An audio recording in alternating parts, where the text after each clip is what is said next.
London's LBC 97.3. 0870 90 90 973. Nick Abbott.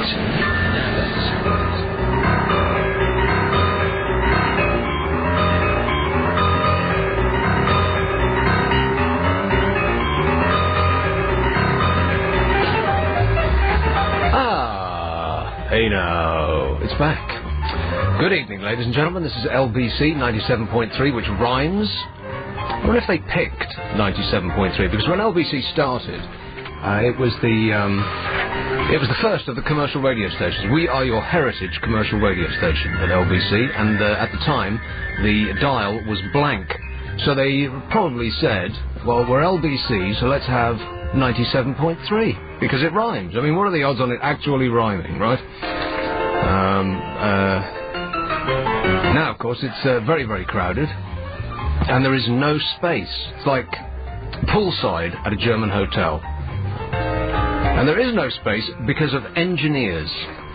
Engineers wrongly said, when they were initially handing out these frequencies, that you can only have so many stations in any one bit. I don't know what the technical terminology is, but that's apparently what they said. They said, oh, they can't be too close together because they'll bleed, or something like that. And yet, if you take the very radio that you're listening to me on now to America, you can pick up 100 different radio stations in New York. So they were wrong. If you can get 100 stations in New York, or LA, or Chicago, or Boston, or any of those places, and you can only get, what, how many have we got here? 10. Something of that order. Because engineers, as usual, were sucking their teeth, saying, tricky. That's their entire vocabulary, shaking their head, sucking their teeth, and saying tricky. And they apparently said that you can only have one station over here, and then there has to be at least 3 feet on the radio dial before you have another radio station, because they'll bleed into each other, and it won't be high fidelity. Isn't that right, Gary? It is, yes. Now, are you saying it is yes that they were right, or it is yes that I'm correct that that's what they said? You're always correct, Nick. And what they said is wrong, isn't it? Yes, Nick. Now, do you call yourself an engineer? No, wait, I said that wrong. That didn't quite come out quite right. I don't mean do you call yourself an engineer. I mean, is that what you call yourself? Is your job title an engineer? Studio manager is the term used in these parts. Right, so we'll say engineer. Is that right? That's fine. Mm-hmm. So when I say that, engineers are a bunch of work-shy layabouts who just get any excuse in order not to do anything, I'm not referring to you, but I can't praise you highly enough. Thank you. In fact, we should go on holiday together. Where'd you fancy? Well, that took me by surprise. Okay, so we've sorted that out. What's next? I made an enormous number of notes. Oh, I'm popping. An enormous number of notes last week to do on Saturday and Sunday's show, but I couldn't get around to it because the speaking was a problem. So let's just go through last week's news. And in looking back at the things that I picked out last week, I did realise that, with very few exceptions, there's nothing that comes out as news on a daily basis that you couldn't read a year later and it be irrelevant. There is no such thing as news anymore. In fact, there's no such thing as journalism anymore. All journalism is these days is reprinting press releases. And you'll find that that's actually true. The stuff that you read in newspapers, if you step back just a couple of feet and think, how did they come about this information? You'll find that PR companies sent it to them. There's no investigative journalism anymore, to the point that the front page of the Sunday Times is, like every 2 months or so, a big story from their insight team, and they'll flag it up. Good grief, we've investigated something, they'll say. It's such a shock that they make a big deal about it actually being from their investigative journalism team. And if you thought that's what newspapers should actually be, you'd be completely wrong, because that's not what they are at all. It's all PR. If you want something in the newspaper, just send a newspaper a press release, and they will scan it and print it. That's true. Isn't that true? Don't nod at me. People think I'm talking to myself. Say it. It's true. There you are, you see. Anyway, so this was the story that did for me last week, and perhaps it was a good thing that this was the story that did for me last week, because halfway through this, I opened my mouth and no sound came out at all. And it was at that point I thought, well, I've got to go. And my producer at that time was saying in my headphones, "You're fine." I felt that I'd had a tracheotomy, that I was breathing through a hole in my neck. I was in such pain, and she was saying, "You're fine." Kind of like when you're at school and you go to the matron and, it's games and you come in and you have to walk through her door sideways because you've got a javelin stuck in your head. And she'll take one look at you and say, "Oh, you're fine. Nothing a bit of iodine won't cure.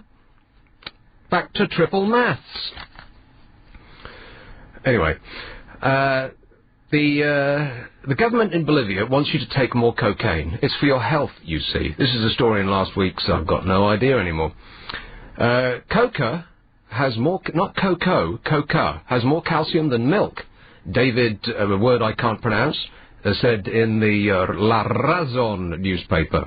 Evo Morales, the country's first indigenous Indian president, has launched an international campaign to have coca removed from the UN's list of dangerous substances. He wants to expand the legal uses to which coca can be put.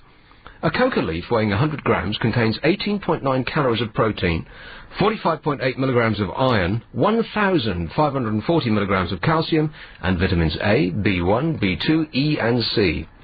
This was a study at Harvard University discovered.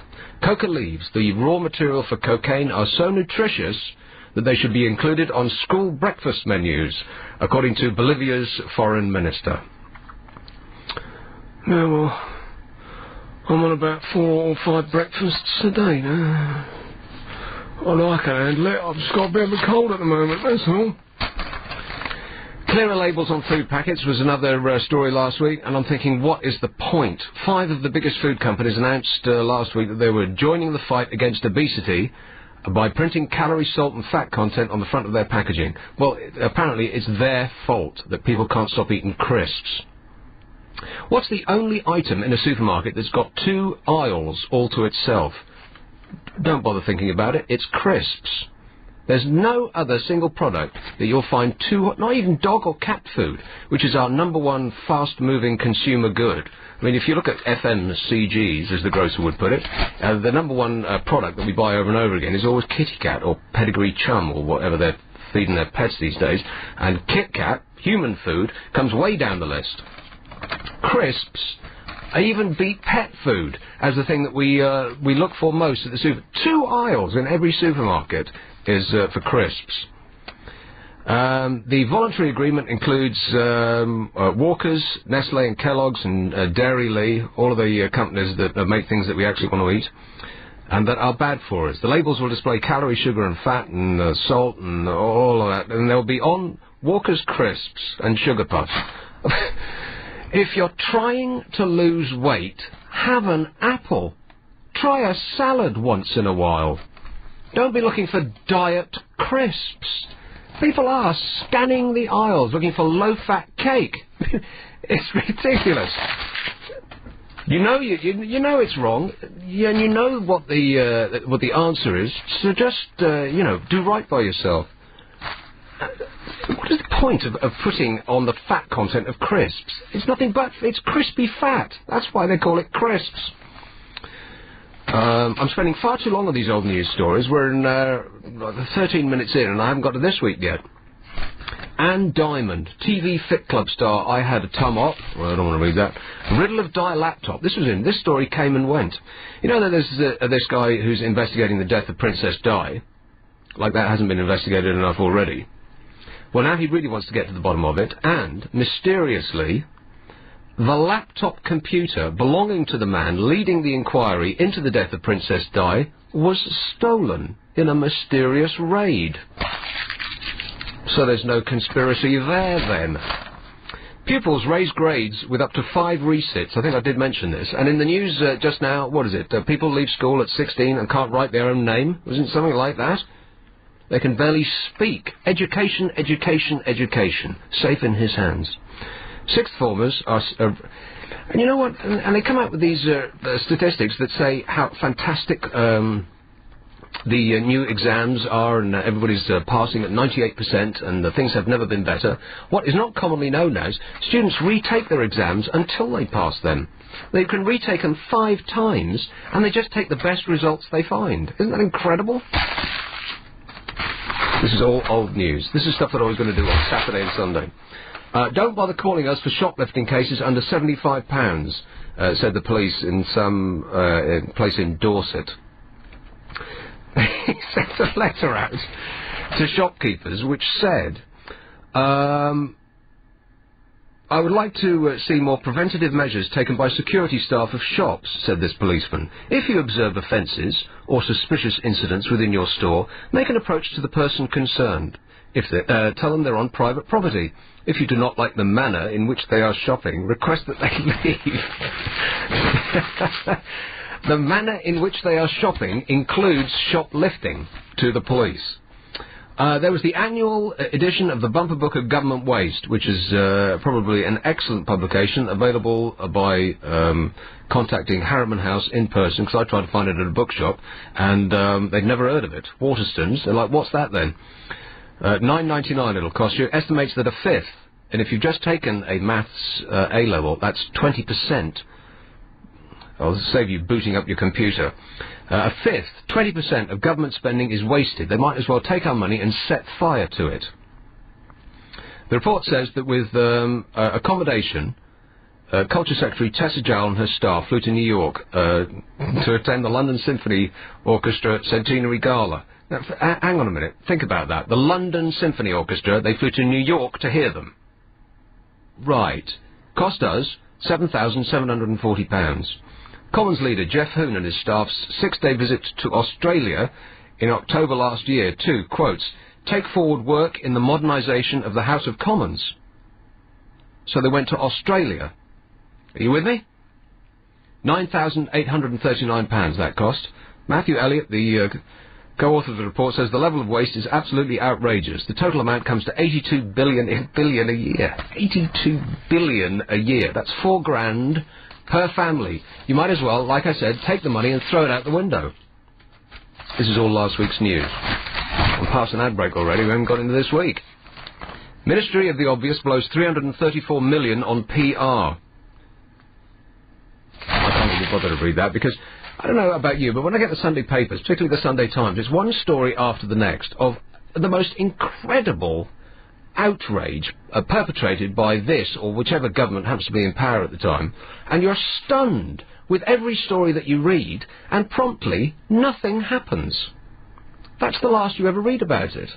This is why I said earlier on that any story that you read today, you could equally read in a year's time, and it would be as relevant, and you won't hear about the story that you read today ever again.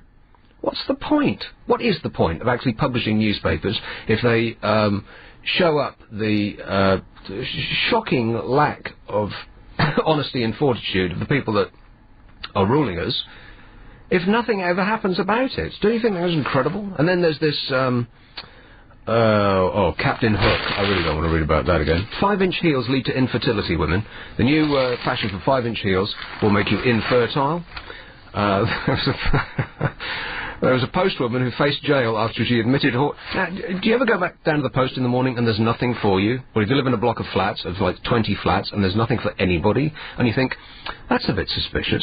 Because normally, I mean, all anybody ever gets anymore are envelopes with windows, right? Which is a little bit depressing. Every now and again you get one that's handwritten, but it's still from, Egg or American Express. They just run out of windows with envelopes. But when you see a handwritten envelope, you think, oh, gosh, that could be... something from the prehistoric times, like, a letter. But no, it never is. It's always with windows. And you get at least 3 or 4 every day, right? It's inconceivable that a block of flats with 20 flats in them will get no post. Like, no one will get post. So what are they doing with the post? Well, this woman... a postie faces jail. Oh, I wonder if she is in jail now. She's probably... I don't know. She's facing... jail for hoarding more than 7.5 tons of mail. For 6 years, she stashed a mountain of 1,111 letters and parcels at her home instead of delivering them. You think, after a while, you just want to get rid of them. I mean, just deliver them just so you could slash your way to the TV. 6 out of 10 drivers win parking appeals. Remind me later on to talk about my parking nightmare. I was towed the other day, and I believe that it was illegally. Dopes on the slopes, drug rows, mar the start of the games. Yeah, well, just wait till we get around to the mogul skiers. Those people on snowboards. Let's be clear, marijuana does not improve your performance on anything other than listening to Pink Floyd. Stores that drive customers nuts. Okay, I'll hyperventilate if I start reading that. Not that one either. NHS sex tips arouse interest. Alright, I'll put that to one side because that is actually still relevant and interesting, and it's about sex. So there's something to look forward to. And batter by far. This was a tiny story, and I thought it was the most significant story I read all week. The entire story reads, Fish and chips is the world's greatest food partnership, a survey says. Now, that cannot possibly be true. I mean, to batter and then deep fry a noble fish is one of the worst things that you could do to it. So fish and chips can't possibly be the greatest food partnership, a survey says. What survey? Who did they survey? How many people did they survey? And where were they? And what were they on at the time? So one thing I thought of doing was, what is the world's greatest partnership? What two things with the word "and" in the middle is the greatest partnership in the world? Because there's fish and chips, and what? Don't think that that's a topic, because I don't give topics out, but that's just something to ponder. And you could ponder it now as we go away to come back. Nick Abbott. Let's have one in, blimey, already we're out of London. I haven't even started yet. Let's go to Leeds. Hello, Adam. Hello, Nick. How are you? How's it going? Not bad, mate. You know, you were saying last week about it being 2 years since you were last doing the phoning show. Something like that, yeah. I'm going to really shock you. 4 years. How do you work that out? 2002. 19th of November 2002 was when you did your last show at another place. What, the place that begins with R? Yep. And ends in eel? You there was one and only, yeah. It's not 4 years. It can't be 4 years. I haven't been doing nothing for 4 years. It was 2002. It was, you started in January on Scotland. It was networked to Wales and Yorkshire in April. And you did your last show in December, and that was 2002. Wow, I must be rusty. Can you believe that? Welcome back to LBC. Yeah, thanks a lot, mate. Only on the FM side. Well, we don't like to mix with AM people. Well, particularly last time. Yeah. Where is the AM? Where is the AM side? I'm losing my voice again. Where is the AM side? Lucy. 11:52 AM. Well, I know that. But where are they? We haven't... They're downstairs. Oh, downstairs. Yeah. That's good. Oh, God. You know, all you need now, isn't it, is Mrs. Evans. And, you know, it'd be almost like going back 8 years, wouldn't it? Well, Gibbon is... this is Carol McGiffin, who I call Gibbon. Because somebody wrote in complaining about our last show on LBC, quite rightly. She was awful. And they said, you know, I can't stand that bloke. And as for that Gibbon woman... So from then on, to me, she's been Carol Gibbon. Can I take you down a trip down memory lane? Because I haven't spoken to you. You probably don't remember me. On the R station, I used to call her from Harrogate a lot. Or towards the end. Well, Adam from Harrogate. Yeah, your voice rings a bell. But anyway, go on. Well, obviously older. And but I just want to say, I heard some bloke last week. Oh, I'm not sure if it was your show or another show. And I said, you know what I thought in my mind? That bloke used to go nuts at the other place. He used to phone up when you had the late night 10 till 2 show. Listen, if I don't know what you're talking about, everyone at home is like shaking their heads going, oh, what? He used to work in a the bloke. First of all, this bloke's calling from Leeds. He's not even in London. What business is he on this station? The bloke who used to work in a bakery. He used to phone up all the time. Oh, that was from the V place. Ends in Urgin. That's the one and only, yeah. Yeah, the mad baker boy from Romford. Oh, God, when he calls you up tonight, that'll be good. Well, if he calls me up, it'll probably be a very short call. You know, I just wanted to say, what have you been doing for 4 years? Well, it's not 4 years. It can't be. I haven't been doing nothing for 4 years. That's just not possible. It must be 2 years. You've been doing your shows. You've been doing music shows, but well, for a very short time. Yeah, I've been playing loud rock music, which which I like a lot. Actually, it's the most fun I've ever had playing records. Well, CD. Actually, it's not even CDs now. It's just pressing the button mark next. Because it just comes up on computers these days. Oh, the romance has gone. But anyway, I just love that stuff. Well, I'll just briefly take you back before I get on, because there is a little thing to talk about today. Oh, this has a point, does it? It does have a point. I'm just taking you back over, you know, a few things. Right, can we skip to the point? Of course we can. You're so impatient tonight, aren't you, mate? Well, if we keep talking about stuff that happened on other stations that, you know, in previous decades, then no one's going to have any idea, me included, what you're on about. Oh, of course, I forgot. It's a new sort of audience space now, isn't it? I always forget that because I get so carried away. But yeah, don't get carried away. So anyway. I was just going to say about your new show. Are you hunting for calls? Or what, on this show? Well, I was just wondering, because I remember previously you said before that, you know, talk shows, generally, you wouldn't listen to one. No, that's not. I've never said that.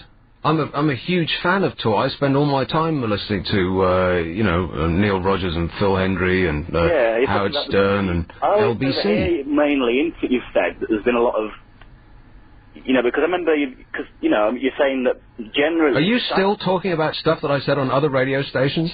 No. It sounds a lot like it. It sounds like we're hand in hand strolling down Mammary Lane. Anyway, back to the present. You were saying last week. I started with last week's news, and then we've skipped back 4 years ago.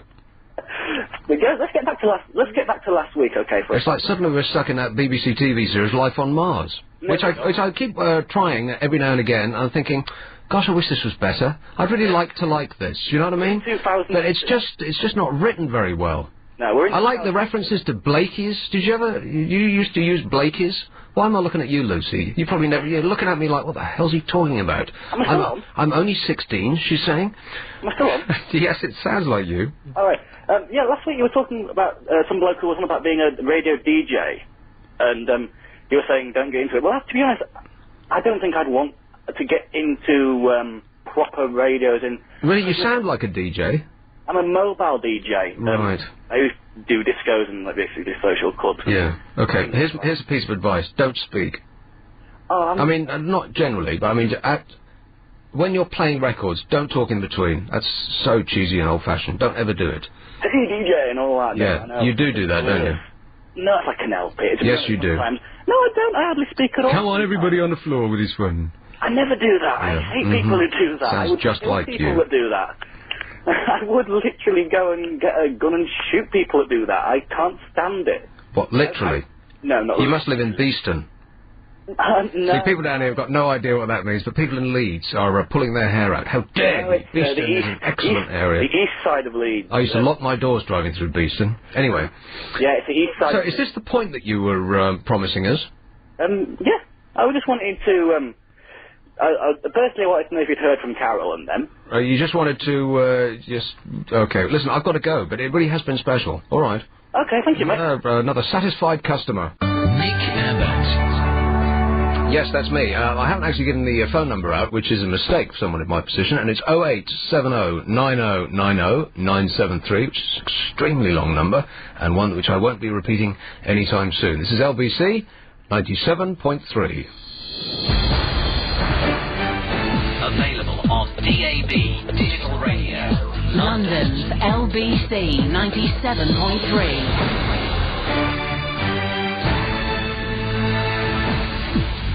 Nick Abbot. 087090900973. That's Bendy Wendy. She is great. This is LBC. I'm Nick Abbot in for Caroline Faraday, who is still sitting at home with her feet up, enjoying a cocktail, probably stunned with Britain's amazing success in the Winter Olympics, which was just tremendous, wasn't it? What a gigantic success she was, coming her first loser as she did. The silver is just a consolation prize. You don't win anything for silver. Silver is the first loser. She lost. You don't go to the Olympics just to take part. Why bother? You go to the Olympics to win. Huh? Look at me like that, Lucy. You know that's true. That's mean. She did really well. Which she lost. I think we're in the medals table. We're currently just ahead of Ethiopia, which is a tremendous result. And if we could, what? Yeah. Who's that? No, it's this bloke. Oh, I see. I made the mistake of fading him up and then forgetting about him. So I go to him now. Yeah, all right. Hello, Phil. Hi. How are you? All right, mate. Yeah. Yes, pretty good. Good. I've just thinking about what you were saying before about wastage from the government. Yes. Yeah, well, I believe that there's a lot of wastage going on. I used to have, a very good friend of mine that used to be a diary secretary to a minister, which we won't mention. Really? Well, I'm glad that you shared that with us. Anything further? Yeah, well, basically, I mean, she told me at one day, I mean, they get a lot of gifts and things like that, which I don't think they're supposed to get. But this one time, she said that he got this gift anyway, and he had the whole office. I think he had 16 staff under him at the time, the whole day long, trying to get him off paying some duty on this gift. Yeah. And so who was it? Don't tell us. No, I can't tell you. Someone very famous, but I can't tell you who it was. Right, male or female? Male. Male. In the cabinet? Yeah. Right. But I mean, that's just one of the things. Walks with a stick? No. Right. Scottish? No. I can't elaborate any further on who it was anyway. Why? Because you might get marched out into a field somewhere? Well, yeah, probably. But, yeah. So, it doesn't come to any news to anybody that everyone is corrupt, if you can be. I mean, that's the problem with politicians, is they're human beings. You would take advantage of it, and so would I.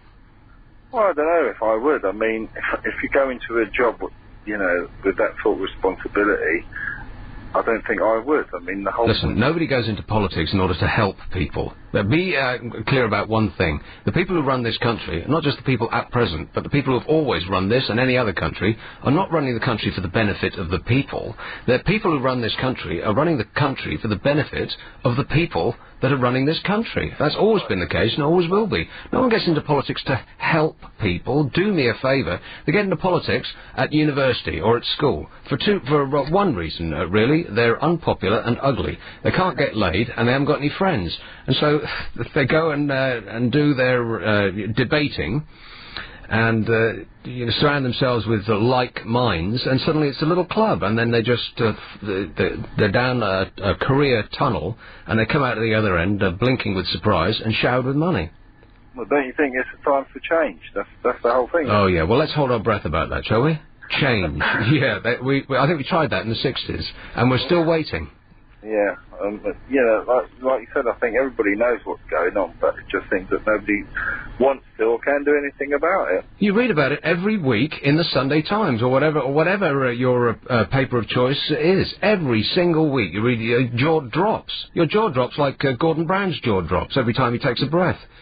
That guy is actually physically scary. He does actually put the willies up me, if I can use that phrase. He looks kind of like the monster in a Hammer House of Horrors. It's when he takes a breath in, his bottom jaw, it's like it unhinges. It's like his muscles stop working and it just drops. Have you noticed that? It's really bizarre. When a snake unhinges its jaw in order to swallow prey that's bigger than its head, it's kind of like what it looks like. Like he's about to swallow the head of, the nearest person to him that he doesn't like. And that's the person that's going to be taking over soon. A man who looks like he should be walking towards you without bending his knees and his arms outstretched, with an unfeasibly large jaw. I literally can wait. Anyway, keep on keeping on. Will you do that for me, Phil? Yeah, no problem. Thanks a lot, mate. This is LBC. I'm Nick Abbott, and we'll go with one in Hackney. Corey. Hi, Nick. Corey. Hello. How are you? I'm alright, thanks. How are you? Not bad. I'm a first-time caller. I'm a first-time listener. Oh, okay. Now, you're on this show every weekend for Caroline. What was that? Aren't you here every week for Caroline Faraday?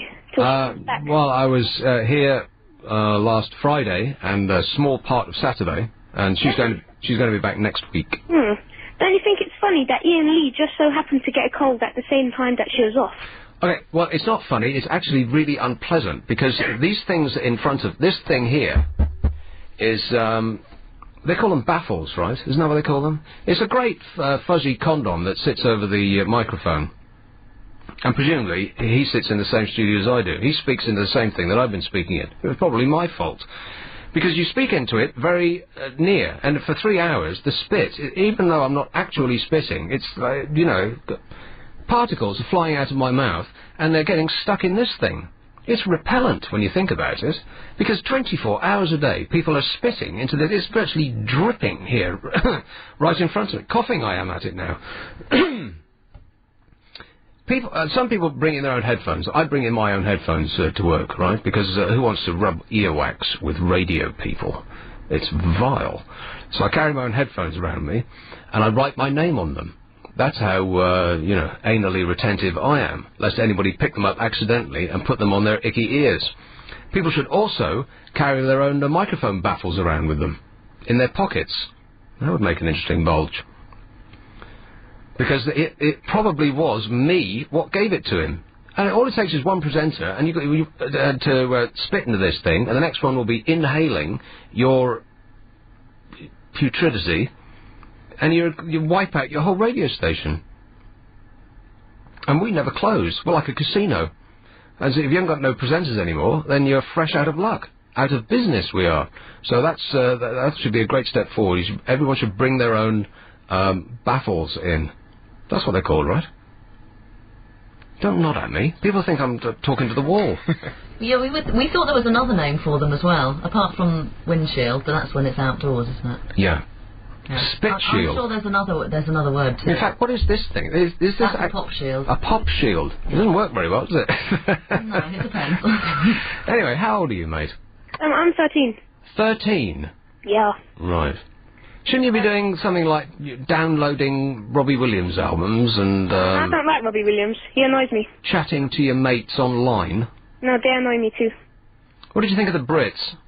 I didn't watch it. No, me either. Oh, but I did actually see what the gorillas look like. Cartoons? Yeah, no, I saw them in real life. They just look like normal people, really. Nothing special. Nothing special? What were you expecting? I expected, oh, look, there's all this, they're so enigmatic with their cartoons, and they're all mysterious and stuff, and then they just look like normal people. This is a 13-year-old kid who just used the word enigmatic at me. We should give him his own show. Yeah. Do you want to sit in? I'm after Ian Lee's spot. Do you want to do that? Well, do you want to do this tomorrow?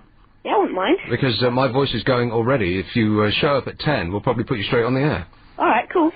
This is the Brits. What a list this was. They got every single award wrong. Tell me, Lucy, that you don't like James Blunt. Not a massive fan, no. Best group, Kaiser Chiefs. That's just plain wrong.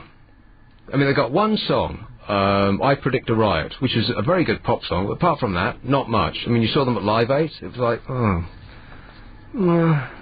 you know, it's like as much as you can do. Well, it's all right. That's the best group in the whole wide world, according to these people. Because it's not just British, is it? They do, it's international as well. I guess they do have separate international categories, of which Madonna won. Oh, come on! How tired is that woman? Madonna is the most talented woman in the world. Are you kidding me? Her last album sounded great because of the producer. And the album before sounded great because of the producer. And before that, because of the producer. She just chooses good producers. It's got nothing to do with her. It could be Kylie Minogue singing, or Sam Fox, or anybody. Anybody could sing those songs. Best Pop Act, James Blunt. Best Male Pop Act. That girl, James Blunt. You've got to be kidding me. Best Male Artist, James Blunt. Best Album, I'm going to pull my teeth out. Coldplay, X and Y. Let me clear this up for you, okay? Coldplay, James Blunt, Katie Mellower, Athlete. All of those bands are for people who don't like music. This may sound offensive, but it's secretary's music. It's for people to put on in the background when they don't actually want to hear anything. They just want oral wallpaper. It's just rubbish. Stop buying it. Oh. They only got one right. Best Breakthrough Act, Arctic Monkeys. And the only reason that they matched the hype is that there wasn't any hype. It was all down to the fans, and people think that they put music out on the internet. That's not actually how it happened. They gave some CDs away at some gigs, and they were wildly good, and so fans just started sharing downloaded it onto their computers and started sharing it on these peer-to-peer sites, and that's how they became famous. And that's so the buzz around the band wasn't manufactured.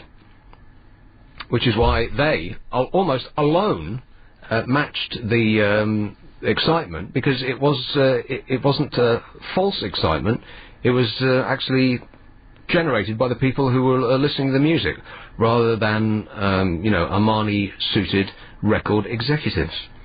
Anyway, I'm getting far too excited about this because I don't really care. Because who cares about the Brits? It's just so silly.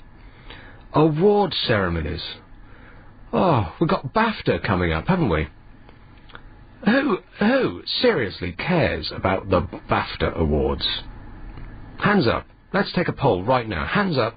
Who cares about the BAFTA awards? Now, hands up who doesn't care about the BAFTA awards. There you are, you see. The public have spoken. London's LBC 97.3. 0870 90 90 973. Nick Abbott.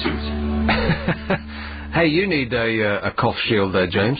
I do. I'm sorry, I must have caught it over there. You're in Wigan. I am. North London. North London, that's right, yeah. That's what an estate agent would say, yeah. Yeah. I wanted to talk about the Brits and music and all that business you were just talking about, but let me just get something out of the way first. It's absolutely amazing to hear you back on the air, etc. Oh, etc. Thanks very much, etc. No, it was. I meant that a lot more genuinely. All right. Across, so did I. Thanks very much. Yes. I think I once told you that you were responsible for me failing my GCSEs, and I stand by that all these years later. Right. So. Well, just wait till I'm rich, and then you can sue me. Yeah. Well, I'll wait. Hold your breath. Yeah, I can't. I've got a terrible cough at the moment, so it will be bad for my health, I think. Right, but anyway, for you. The Brits. Anyway. The Brits, I absolutely agree with what you just said. Who cares about the Brits, and why don't we just abandon them now if we're actually giving people like James Blunt, God bless him, awards? It's like giving someone his wallpaper is the worst. The Brits is an experiment in advertising by the British record industry. That's all it is. It is. It's got gradually worse, though. I mean, it was never great. I mean, it was always like sort of celebrating the most bland music in the country. I mean, at least Phil Collins didn't win, you know? I mean, at least it's got away from that. At least Eric Clapton isn't best British male. I think all you need to look at is the fact that the most successful artist in the history of the Brits is Robbie Williams. And if he's not like the most overblown, talentless idiot that we've ever produced in this country, I don't know who is. How did a country become so obsessed with Robbie Williams? I mean, it's just incredible, isn't it? Depressing. Here's a guy who can't sing, he can't dance, and he's got the stage presence of a mic stand. He just moves his face in contorted, annoying... And people go crazy for him. I don't get it. I I mean, you was see waiting for pictures of him live, and like in Live 8, for instance, and the crowd were going crazy, and I'm looking at it thinking, this guy's got no stage presence at all. If I was standing on stage, I would be just as bad as that. I don't Nothing. It's no stage presence for anything. I mean, It's like watching nothing. If he wasn't there, the crowd would probably have been going as crazy. it's just sort of like watching nothing, but more annoying. mystifying. It's like if he was sat on a table next to you in the pub. I'd have to think about wasting the pints by throwing it at him, unfortunately. Which I wouldn't do very often. Well, maybe that's how you express yourself in Wigan. Well, we're like that up here. We're crazy in North London. I'm going to have to excuse myself. I'm sorry about this, but I've said almost nothing at all this week, and now I've started to speak. It's going again, so I'm going to have to suck a sweet. You don't mind, do you? Not at all. Can I just... have you ever heard of the arcade fire, Nick? Yes. Right. Well, why weren't they celebrated at the Brits? Because they haven't sold enough. I mean, it's all about who's sold the most. Or is it because they're good? It's James Blunt is not the best male artist. He's just the best selling male artist. They should put the word selling in all of these categories, and then I wouldn't care so much. Yeah. You know, the best album, what did they go? Coldplay, X and Y. You could virtually send yourself into a coma just listening to that album. The one album that should have won, and it should have sweeped everything, really, and I don't believe that she's actually won anything for it. And an album which, when I heard it, made everything else I heard in the preceding years seem silly by comparison. Please don't say Katie Tunstall. Katie No, not Katie Tunstall.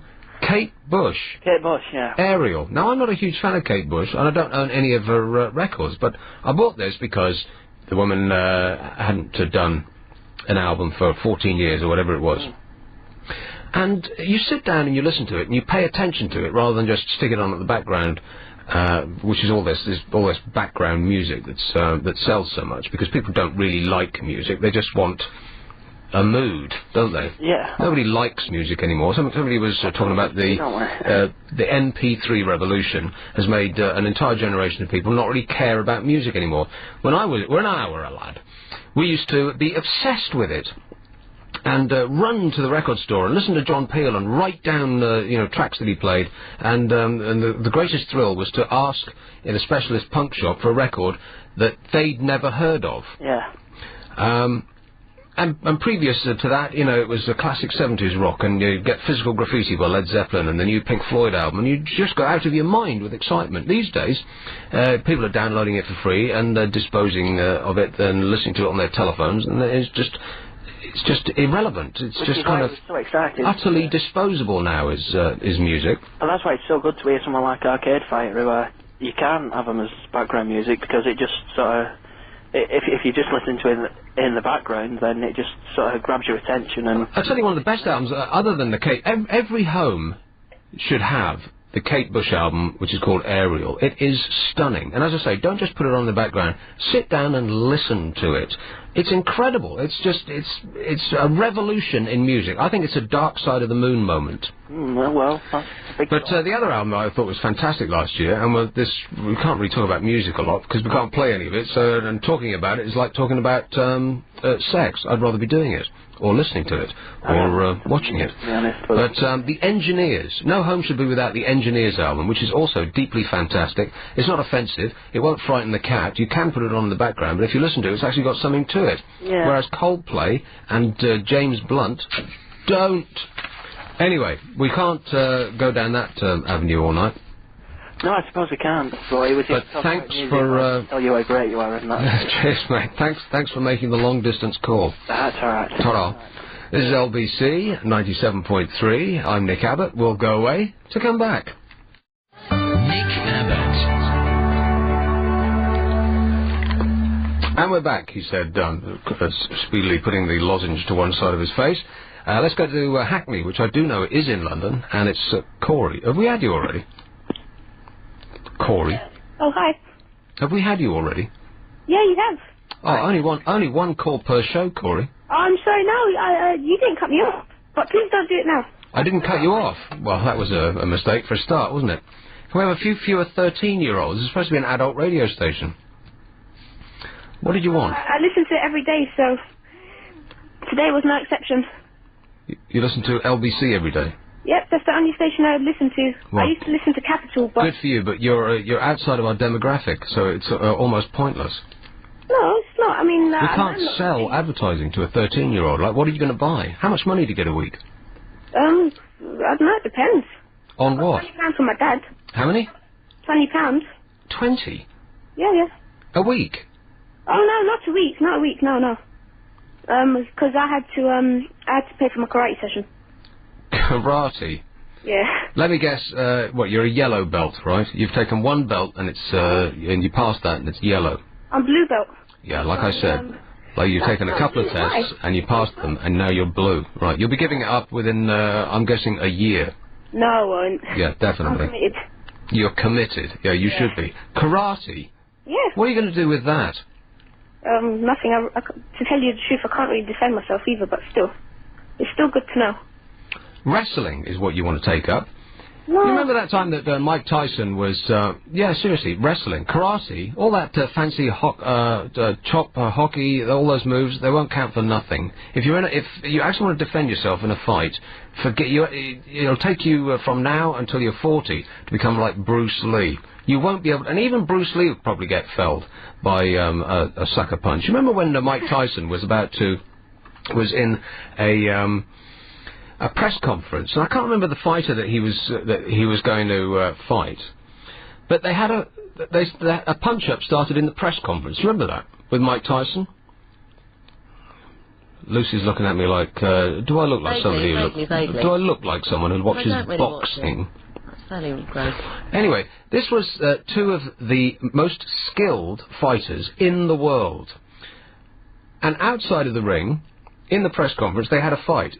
And they lunged at each other, and within a second, they were on the floor wrestling around.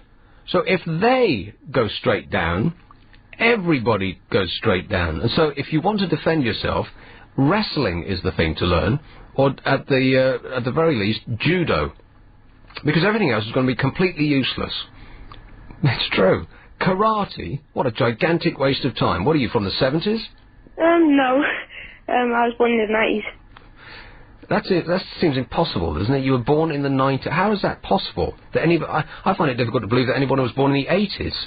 People were born in the 90s. They're being born all the time. How is that? And how can we stop it? Anyway, I think it's way past your bedtime, isn't it? Oh, no, let me get down to my point first. Precocious child. What is your point? About the foods which go well together. Oh, yes. Chicken and rice. Chicken and rice. Yeah. Curry and rice, bread and butter, cereal and milk, tea and biscuits, cheese and pickle. Lamb and mint. Jelly and ice cream, chocolate and crisps. Did you ever have chocolate and crisps? No. I wouldn't dream of it. Trust me. Horrible. Trust me when I tell you. Cheese and onion crisps and milk chocolate. Mm. Oh, my God. Mm. They don't actually... I've always thought that they should sell that product. They should take crisps and cover them in chocolate, because it's such a fantastic combination. And you will try it, and then call me back. Call me back next week when I'm not here, and thank me for it. All right. All right, then. Thank you very much. Okay, no worries. Have a nice night. Bye. Yeah, like I said, a few fewer 13-year-olds. So, yeah, because this was from a survey, and they didn't specify who was surveyed, or how many, or where it was, or what they were on at the time. It said fish and chips is the world's greatest food partnership, which is wrong. I mean, not even in Germany, where sausage and sauerkraut is the food of choice. Can you imagine? Or Greece, where it's yogurt and cucumber. Or Wales, where it's... I'm getting nothing. Available on DAB Digital Radio. London's LBC 97.3. London's LBC 97.3. 0870 90 90 973. Nick Abbott.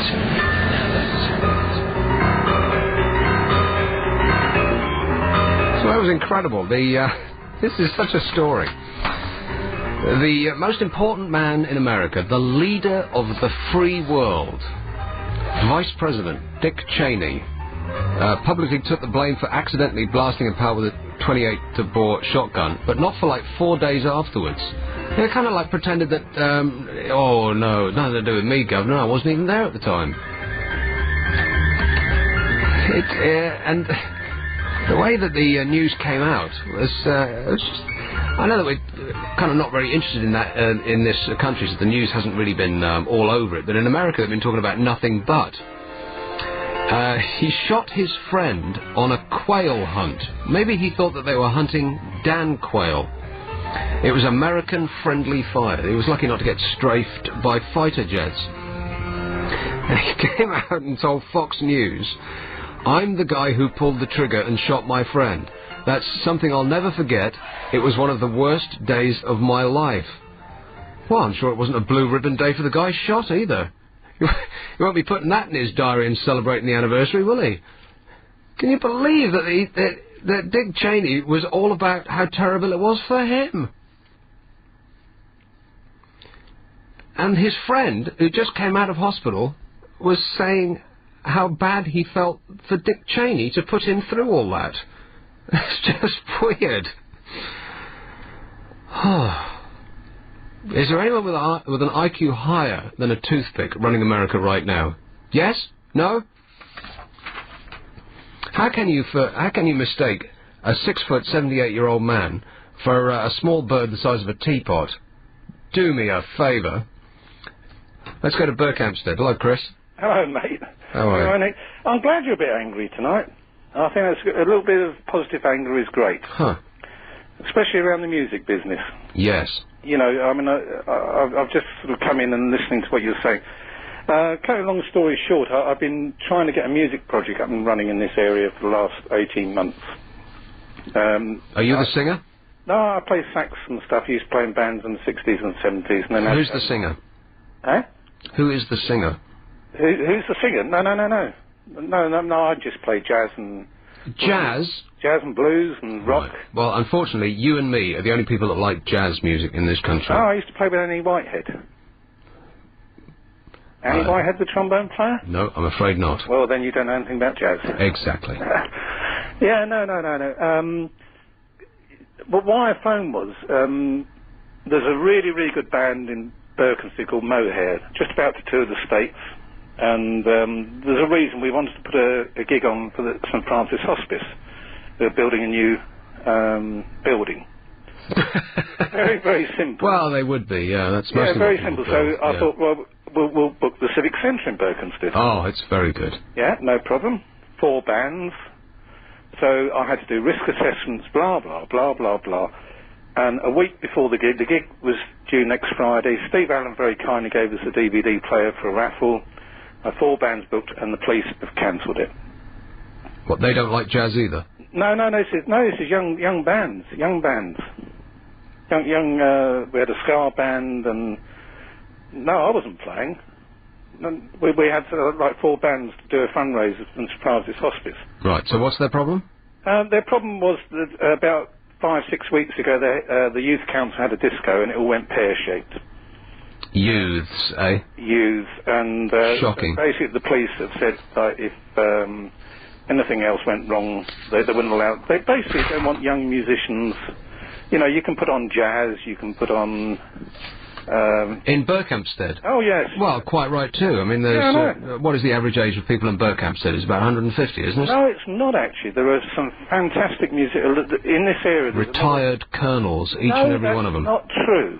It is very, very rich, but there's a lot of musicians and people in the arts moved here. Right, yeah, yes.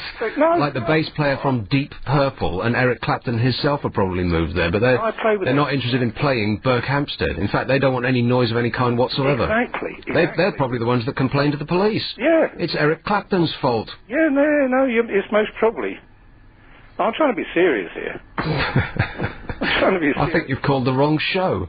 No, but we're trying to support young musicians, and there is nowhere. They knocked down the Civic Centre before it got blown up by the bomb or the explosion. There's no art centre left. There's nothing. There is nowhere for young bands to play.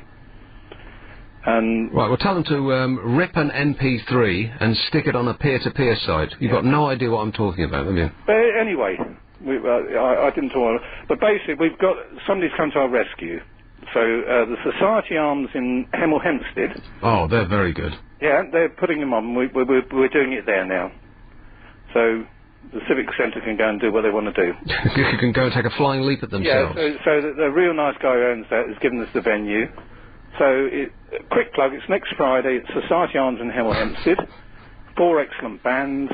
Yes. Come along, pay £5, and all the money's going to St Francis Hospice. No, but I wish you the best of luck. Yeah. Thanks a lot, Chris. Okay, mate, bye. Ta-ta. Youths, that's the problem for today. And this is the most hilarious story I think I read all week. A new gadget repels teenagers. Don't you want one? It does it by emitting a high-pitched noise that can be heard only by the under-20s. How is that possible? Police are backing these. It's called the Sonic Teenager Deterrent, nicknamed a mosquito because of its sound. It annoys teenagers so intensely that they have to clutch their ears. Eventually they can stand it no longer and have to move on. How fantastic! It should be installed in schools everywhere. But because the body's natural ability to detect some frequency wave bands diminishes almost entirely after 20, adults are completely immune. Isn't that great? The £622 black box, cheap at twice the price, which can be attached to the outside wall of shops, offices and homes, sends out an 80 decibel burst of pulsing sounds. It sounds to youngsters like a demented insect or a very badly played violin. Howard Stapleton, a businessman and former electronics apprentice at British Aerospace, who was sick of youths hanging around outside his shop, came up with the idea, and he'll probably never have to have another idea in his life. He's going to be sitting on his Chesterfield with his feet up, sparking up a cigar for the rest of his days. People will be beating a path to his door. A sonic teenager deterrent. Working in his bedroom in Merthyr Tydfil, where some of the most appalling teenagers abound, and using his 4 children as guinea pigs, he's like John Selwyn Gummer. He came up with a prototype of his device and asked the local shop to test it. I got it so that only my kids hated it, and my fiancée and I were completely unperturbed, he said. We put up the prototype outside the store, and almost immediately, kids stopped congregating. The beauty of it is that it doesn't have to be loud, just pitched at the right level, which affects teenagers. It's the greatest advance in getting rid of teenagers since mothers invented helping out around the house. Not since the sound of the Hoover has anything quite repelled teenagers, well, with the possible exception of Matt Monro records. Let's go with one in the London borough of South Derbyshire. Adrian. Hi, Nick. How are you? There's an echo on it. Yeah, not too bad. I'm glad to hear your voice is back, by the way. It's back, but it's going with every hour that I speak. Anyway, carry on.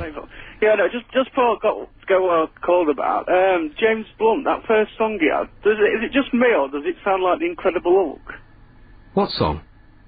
That's it beautiful. It like goes dun dun dun dun dun, like that. It sounds like the end of The Incredible Hulk.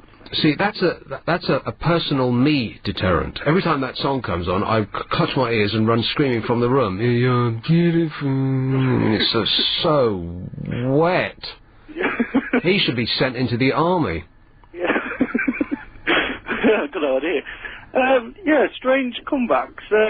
Noel Edmonds made a comeback last year after, 6 years away. That is the weirdest show I think I've ever seen in my life. What is the point of that programme? You could run that programme in about 10 seconds. A guy gets a box, you open the box, how much have you won? The end. There's no questions, there's no nothing. I sat, because I'd heard about the success of this thing, and I sat watching it, waiting for something to happen. And half an hour later, promptly, nothing does. It starts, it ends, there's nothing in the middle. What kind of a programme is that? But he's doing well out of it. Amazing. It's just incredible that people are watching that. Why would you watch that? Explain that to me if you can.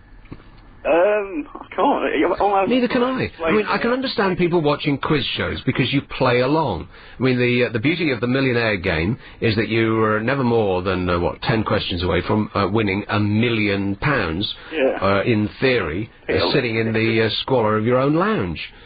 But with the Noel Edmonds thing, I don't get it. You get given a box. Whatever's written inside the box is the money that you get. And that's it. It's the stupidest game I've ever seen on television. Don't you think it's strange that it's been on for years since like the 70s, isn't it? And his dress sense hasn't changed a bit. His beard is so tidy. Actually, does he still wear a beard? He's like one of those people that seems to be. You can look at him and not see him. You know what I mean? It's like looking at wallpaper. He's like this sort of mottled grey, smiley, twinkly thing. Yeah. Kind of like David Essex's dad. What did David Essex used to put in his eyes, by the way? Do you remember in the 70s, David Essex used to sing on Top of the Pops or whatever it was, and he had the spangliest eyes you've ever seen in your whole life. Like he'd got... Like he put drops of something in, like drops of glitter or something in there. He was virtually, you used to be able to set fire to things with magnifying glasses in the sun.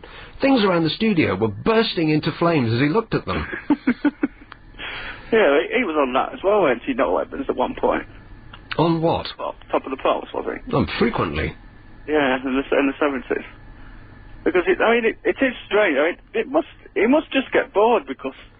What is that man doing that programme for? Seriously, I mean, if you had £100 million in the bank, a helicopter on the lawn, and 53 bedrooms to choose from, why would you want to get up every day and go and do a stupid show on Channel 4? Yeah, because apparently they offered him Countdown before he did that. So I heard. He probably thought that would make me seem too old. Yeah. So who have they got doing that show now? It's Des Lynam. Des Lynam. See, that's a perfect choice, because he's like a walking mummy. No one's as old as Des Lynam. It's impossible. But the set on he's that... a walking saga advert. The set on that programme, it's pink. It's as camp as Julian Clary, isn't it? Which set? On Countdown. You know what? I don't watch it. Because there's another personal Nick Abbott deterrent, is that's appalling 30-second jingle that they play over and over again. How can... I mean, you'd have to be in a home and strapped to your seat with a rug over your knees and unable to move to sit through that 20 times in half an hour. It just makes you want to pull your teeth out. And it's another unexplained mystery, because when the other one, when they lost the other bloke, Richard Whiteley, they begged to get it back, didn't they? They was going to drop it, but... Incredibly popular, and I can only imagine that it's... I don't know. I'm perpetually mystified by what is successful on television. I just don't get it. Things that I see, and I think that's the most preposterous programme I've ever seen, turn out to be the most gigantic hits, like the copy of Coronation Street when that first came on. EastEnders. EastEnders. I thought, oh, blimey, they are really fresh out of ideas at the BBC. Now they have to copy Coronation Street and do a twice-weekly soap. That will never be a hit. And well, 4 times a week like now, isn't it? And you can't get away from it now. It's so successful. Yeah. So don't ask me why things are, because I obviously don't have my finger on the pulse of what's hot and what's not. Well, you're not on your own there then. You and me both. All right, this is LBC 97.3. We must go away, because if we don't, we can't come back. London's LBC 97.3. 0870 90 90 973. Nick Abbott. Caroline Faraday's away. I'm doing her show. She's going to be back next week. Here's one in East Grinstead. Hello, Lisa. Hi, Nick. How are you doing? I'm all right. Good. I'm phoning for two reasons. Firstly, one of those teenage repellents sounds like a very good idea to me. Doesn't it just? If only it didn't cost £622. Absolutely. If enough people order them, then eventually they will start to become cheaper and smaller. And you'll be able to carry one around with you at all times. People will just be firing them off everywhere. Teenagers will be running like like cats in the headlights. They won't know which way to go. I'm a secondary school teacher, so you could just take it off to school with you. Exactly, yeah. Or you should just set it off in the class. Yeah. All the kids will just run out in fear. Because there's nothing else that you can actually do to punish them, is there? You can't hit them anymore, and you can't shout at them, because that would be abusing their human rights. So you can't do it, and they know that. Yeah. And so they'll get it, and this is why kids don't learn anything anymore, is because they don't have to.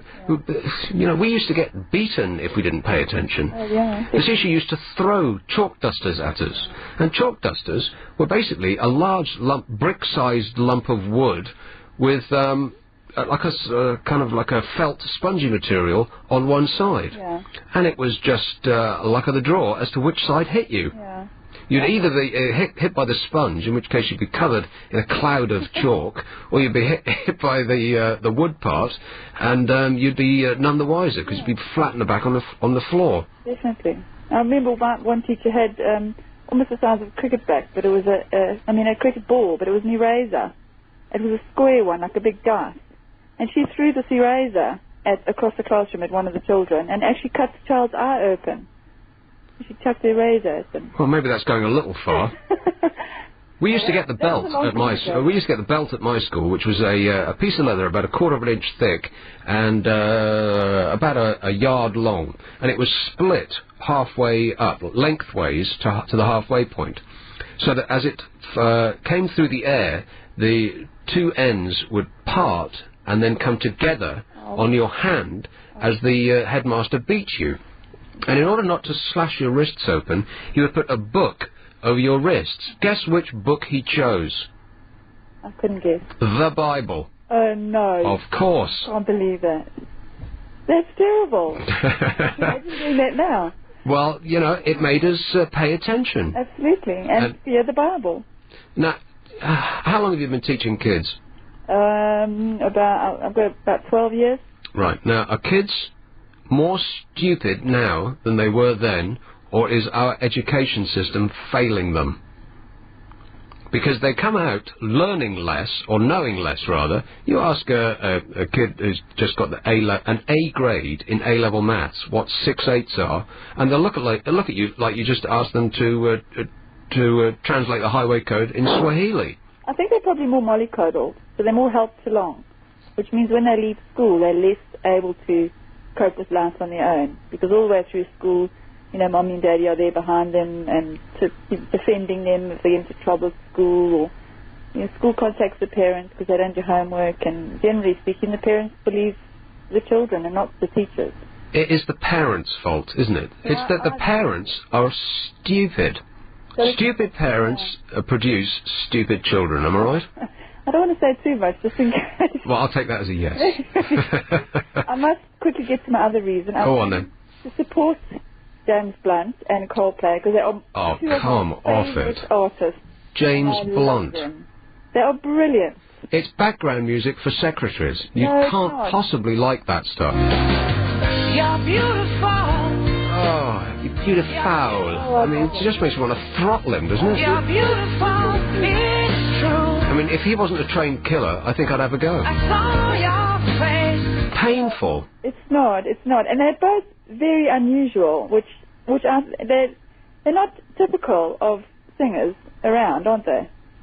What do you think? I mean, their voices are, both of them are quite unusual. By unusual, do you mean irritating? No, not irritating, because I love both of them. They're brilliant, and I would definitely buy the albums. I'm one of those people that would vote for them. In fact, we were sitting here watching it, saying, "Yes, James Blunt, James Blunt." We were so desperate for him to watch. Now that you must be talking of another woman. No, I'm talking about my two children, actually. Right. Are they both female? No, but they are quite young, so they're a little bit swayed by mom's. Right. Too young to know better. Just like, well, how young? 11 and 9. Right, okay. So they're not, mentally fully formed yet. So it's understandable that they like James Blunt and Coldplay. Oh, no, I think they're brilliant. I would it's one live show I'd like to go to. Coldplay. Do me a live show of Coldplay? Brilliant. And have you seen most of the live shows are doing quite small? They don't do the whole stadium thing with it. That guy in his silly jumpsuit? Are you joking? No, I think it's brilliant. Absolutely love them. Both of them. They deserve to win. I think I'm going to call immigration. Where are you going to send me?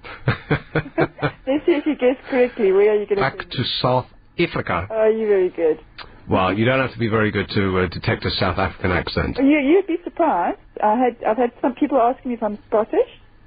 Seriously, why did you come from such a fantastic country where you can get a mixed fish grill with lobster and prawns and langoustine and cod and king clip? It's coming on the size of a tray that woman just won a silver medal on.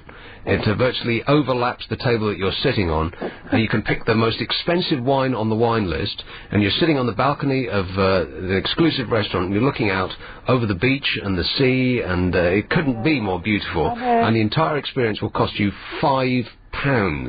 Why did you come here? Well, it's all relative, isn't it? It's what you're earning. You came here because of your relatives? No. The money you're earning is relative to what you're paying for the food you're buying. So you come here to earn a lot of money, and then you can go back to South Africa a millionaire. Well, we do. We go back quite frequently anyway to see family, so we've got our finger in the pie over there as well. So, yeah, it's a lovely country, I agree with you, and we do miss it. But you've also got a lovely country. Well, James Blunt, Coldplay, what can you say? I know, and for that, I apologise. Don't apologise. Be proud. Well, you're making it hard. Okay. But thanks a lot, Lisa. Okay. Ta-da. And keep giving the kids hell. Will you do that for me? I will do that. All right. Okay. This is LBC. Nick Abbott. Let's go with Mitchum. Hello, Paul. Hello there, Nick. Never spoken to you before, sir. Goodness me, I thought Mr. Lee used to wind me up in the afternoon, but I cannot believe what I've heard you say in the scene. First of all, I will agree with you on one thing. James Blunt, no. Painful. Dreadful. Horrible. The other thing I will mention is, now, Mr. Noel Edmonds, what harm has he done to you? For a start, he came back. He came never back. watched the programme, Nick. I have watched the programme. It's the most pointless programme in the history of television. Are you joking? But you can't have watched it properly because it said that everybody at the end only gets what's in the box. Now, if you'd actually watched it, I watch it every day. I'm proud to admit I watch it every day. And it all depends on what people decide to deal with the banker during the program. Yeah, and on all of that folderol, pointless. The only reason that you would ever watch that programme is if you like Noel Edmonds, and do you? Available on DAB Digital Radio. London's LBC 97.3.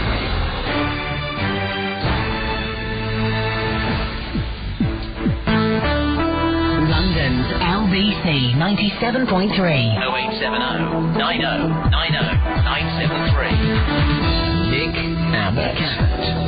Yes, I'm in for Caroline Faraday for As Long As I Last, and here is Croydon. Hello, Jamie. Oh, hi. Jamie. Hi, just how are you? All right. Yeah, I just wanted to say earlier, you said to that boy who's doing karate, you said that you should try wrestling, yeah?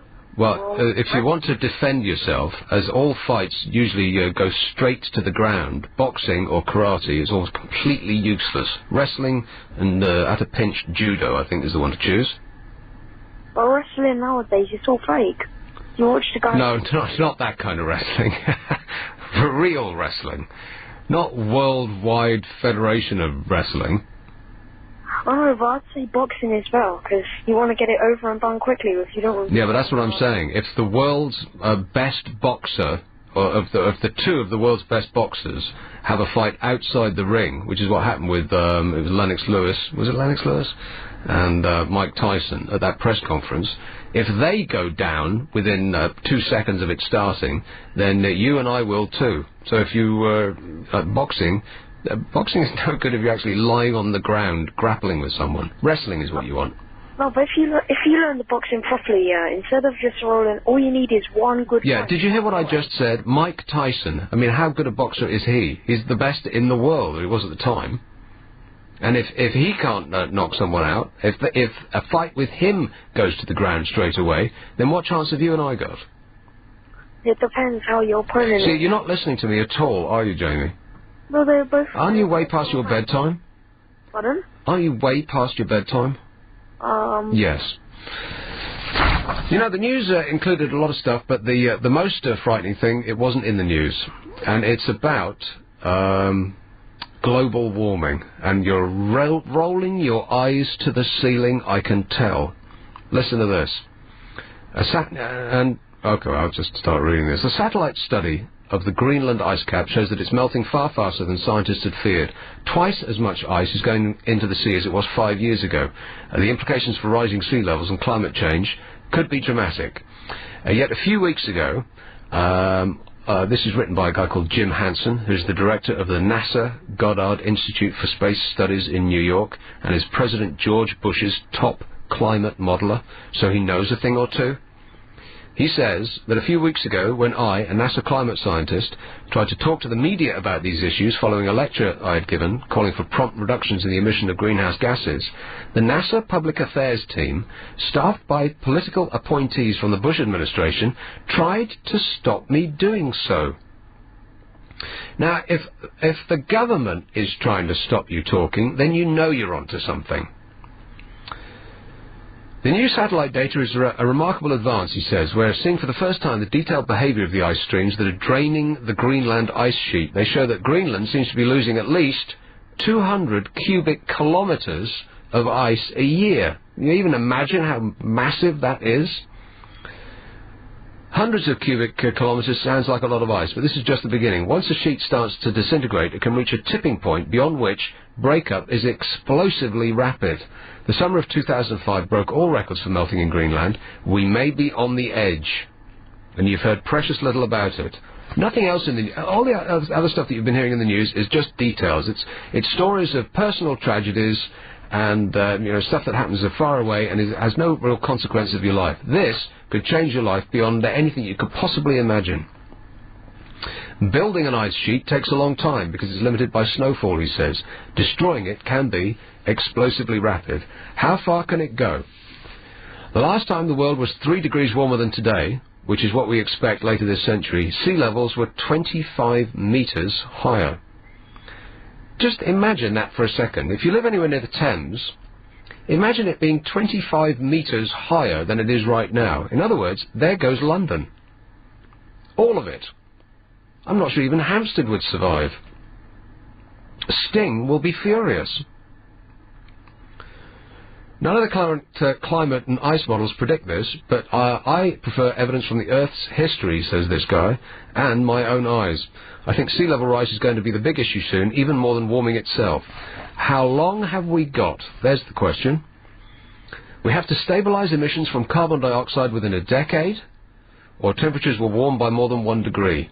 Now, this doesn't sound like much, but remember, 3 degrees, 25 metres higher than it is now.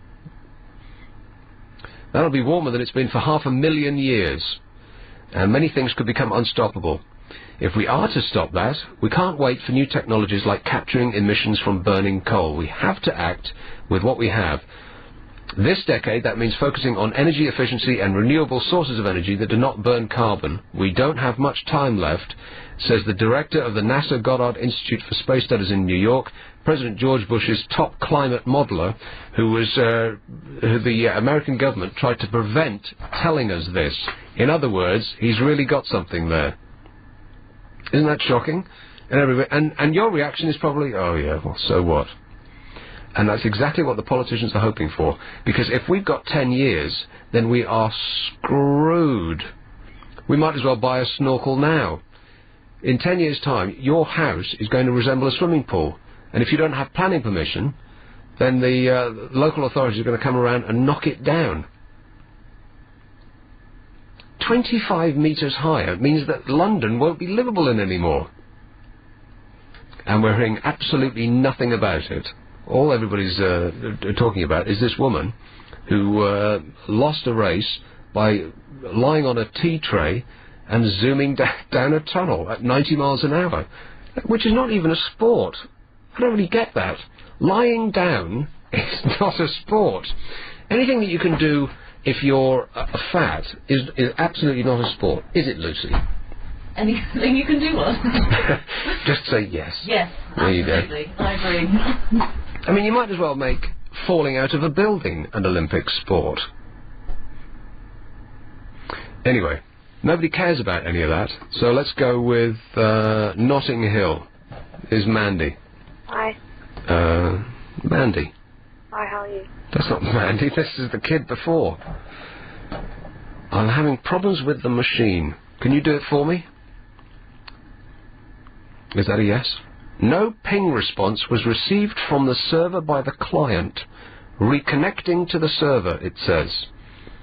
Does this computer run on it's Microsoft software? Fisher-Price. Yes. Press the big red button. Which one's that? The one that says phone 1, and you'll be right.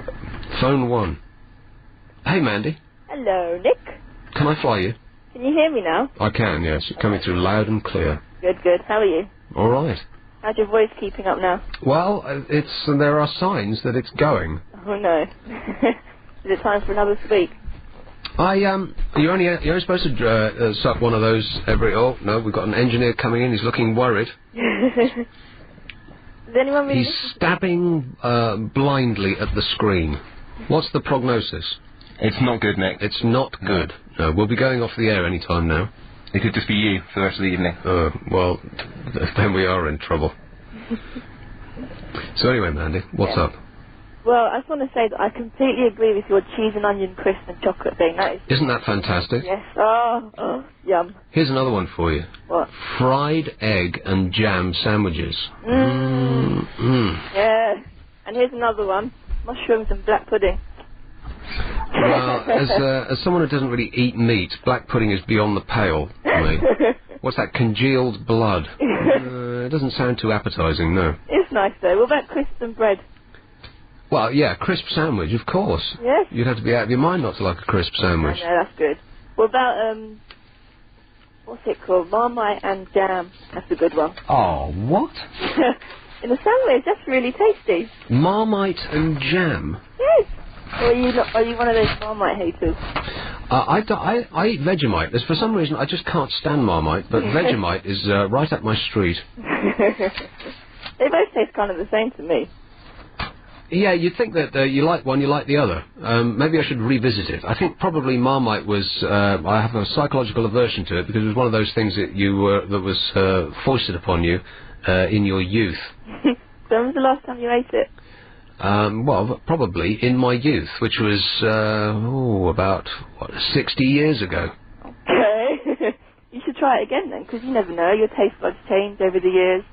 Well, your taste buds get dulled, which is why you can eat all of that stuff that kids can't stand, which is why you can actually take pleasure in alcohol, for instance. Oh, that's true. You give alcohol to a child, unless he's French, and they'll turn their nose up at it.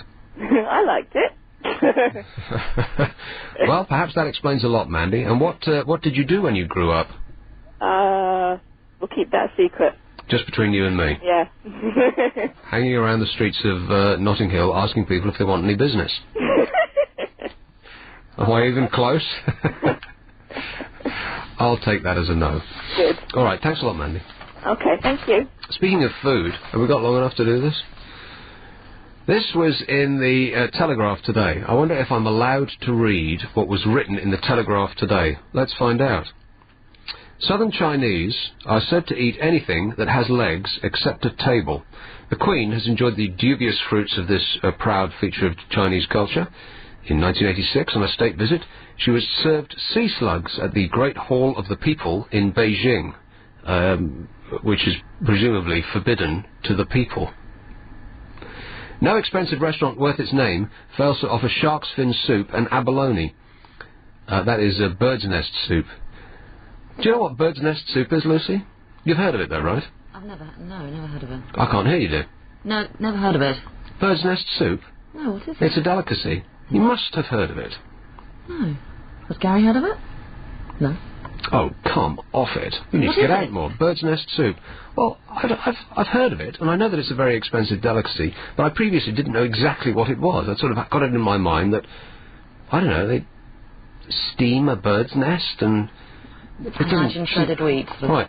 Bird's nest soup is the regurgitated food from a swift's nest. Oh. Revolting. But if you don't like that, then you're really not going to like what's coming next. Oh. The menu at Beijing's latest venue, for its growing army of gourmets, is eye-watering rather than mouth-watering.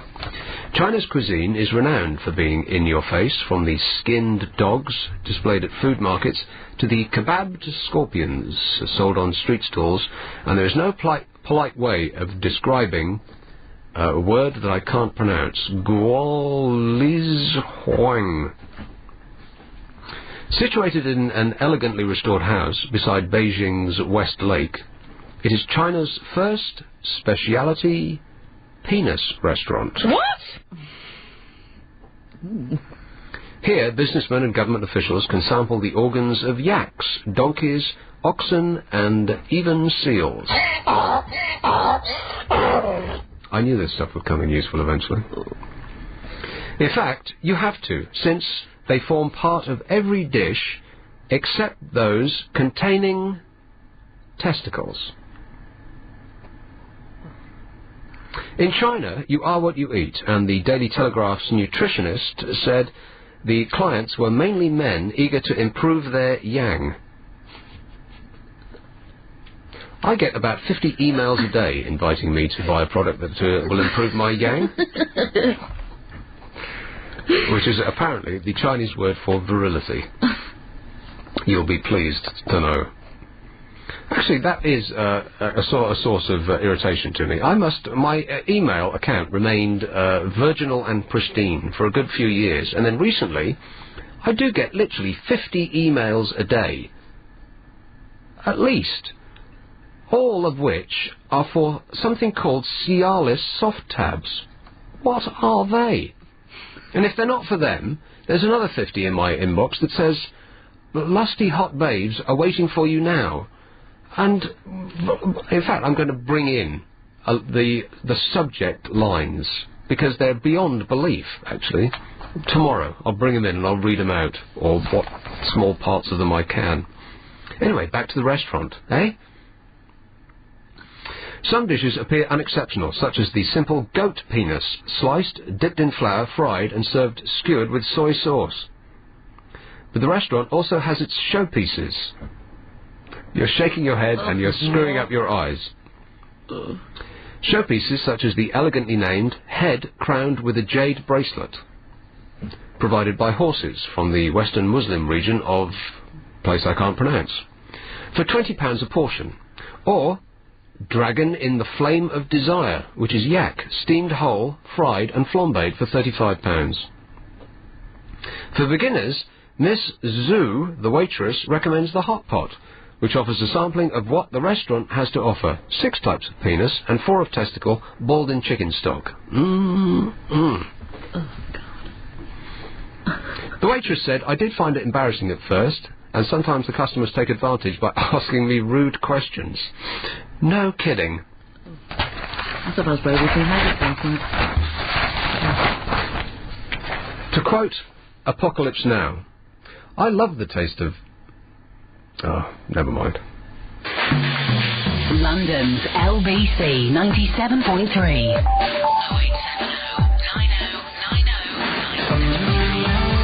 Nick Abbott.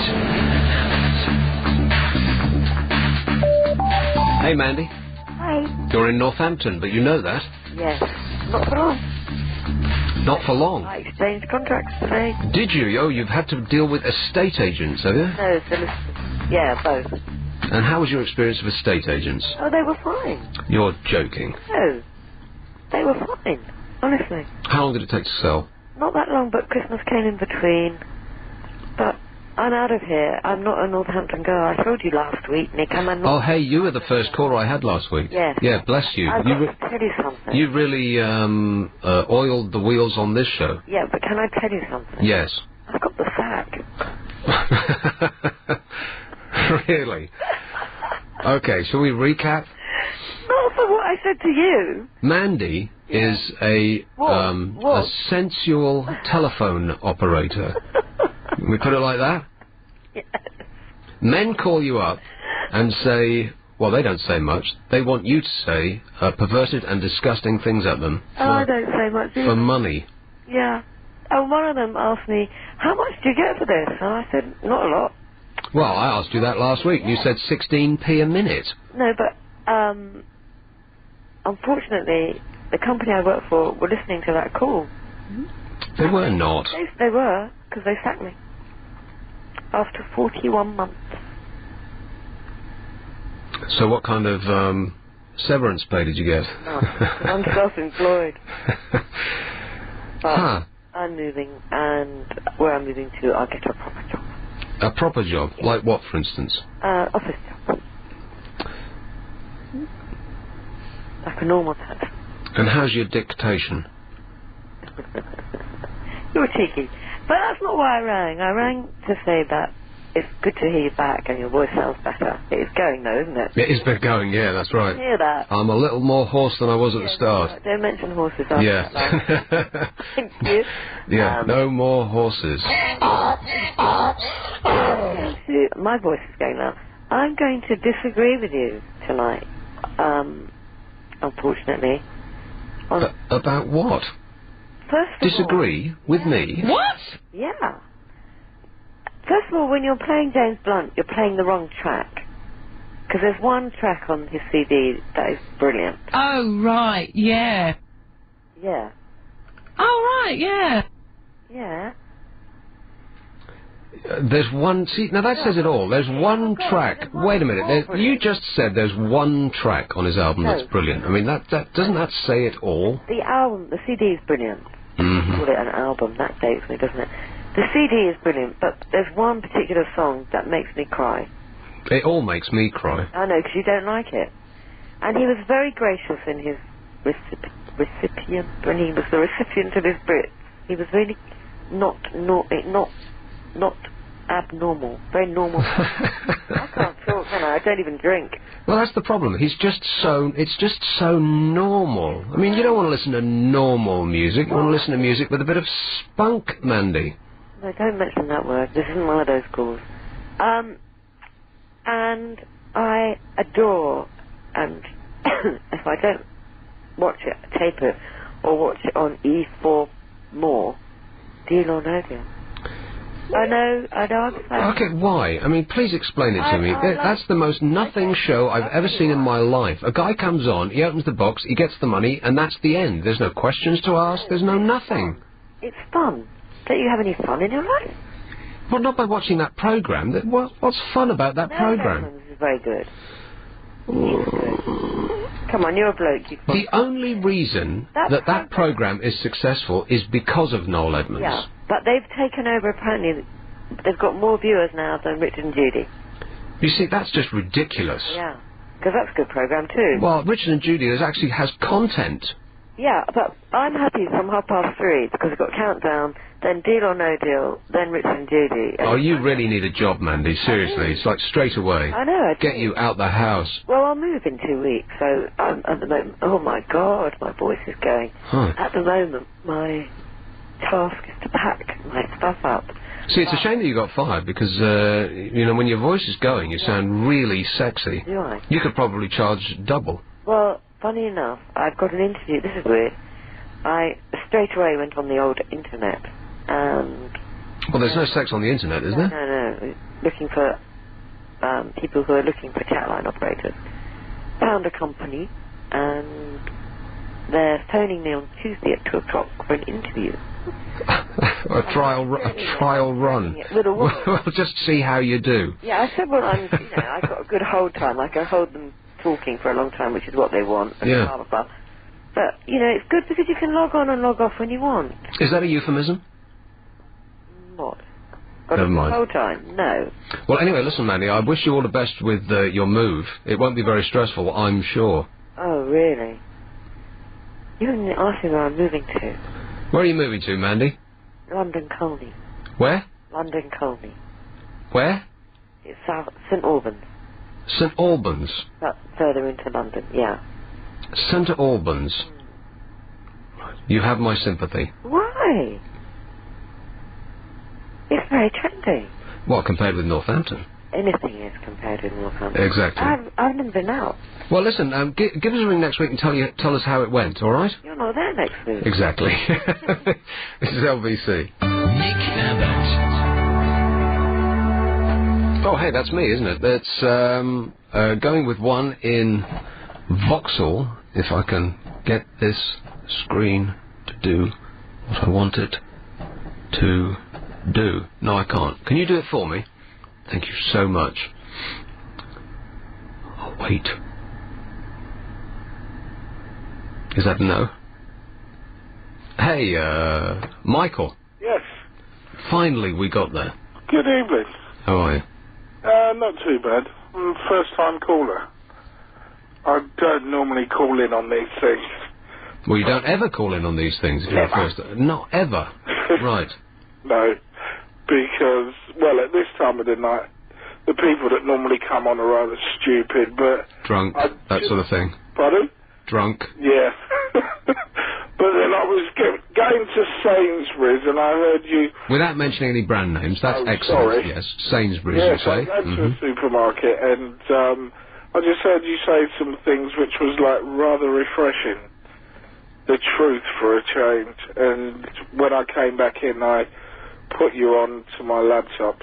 So it was only one little point with regards to the global warming that I thought was rather important, because nothing's being done, and nothing will be done, because the cure is too painful. No politician is going to actually do anything about it, and we're all going to die.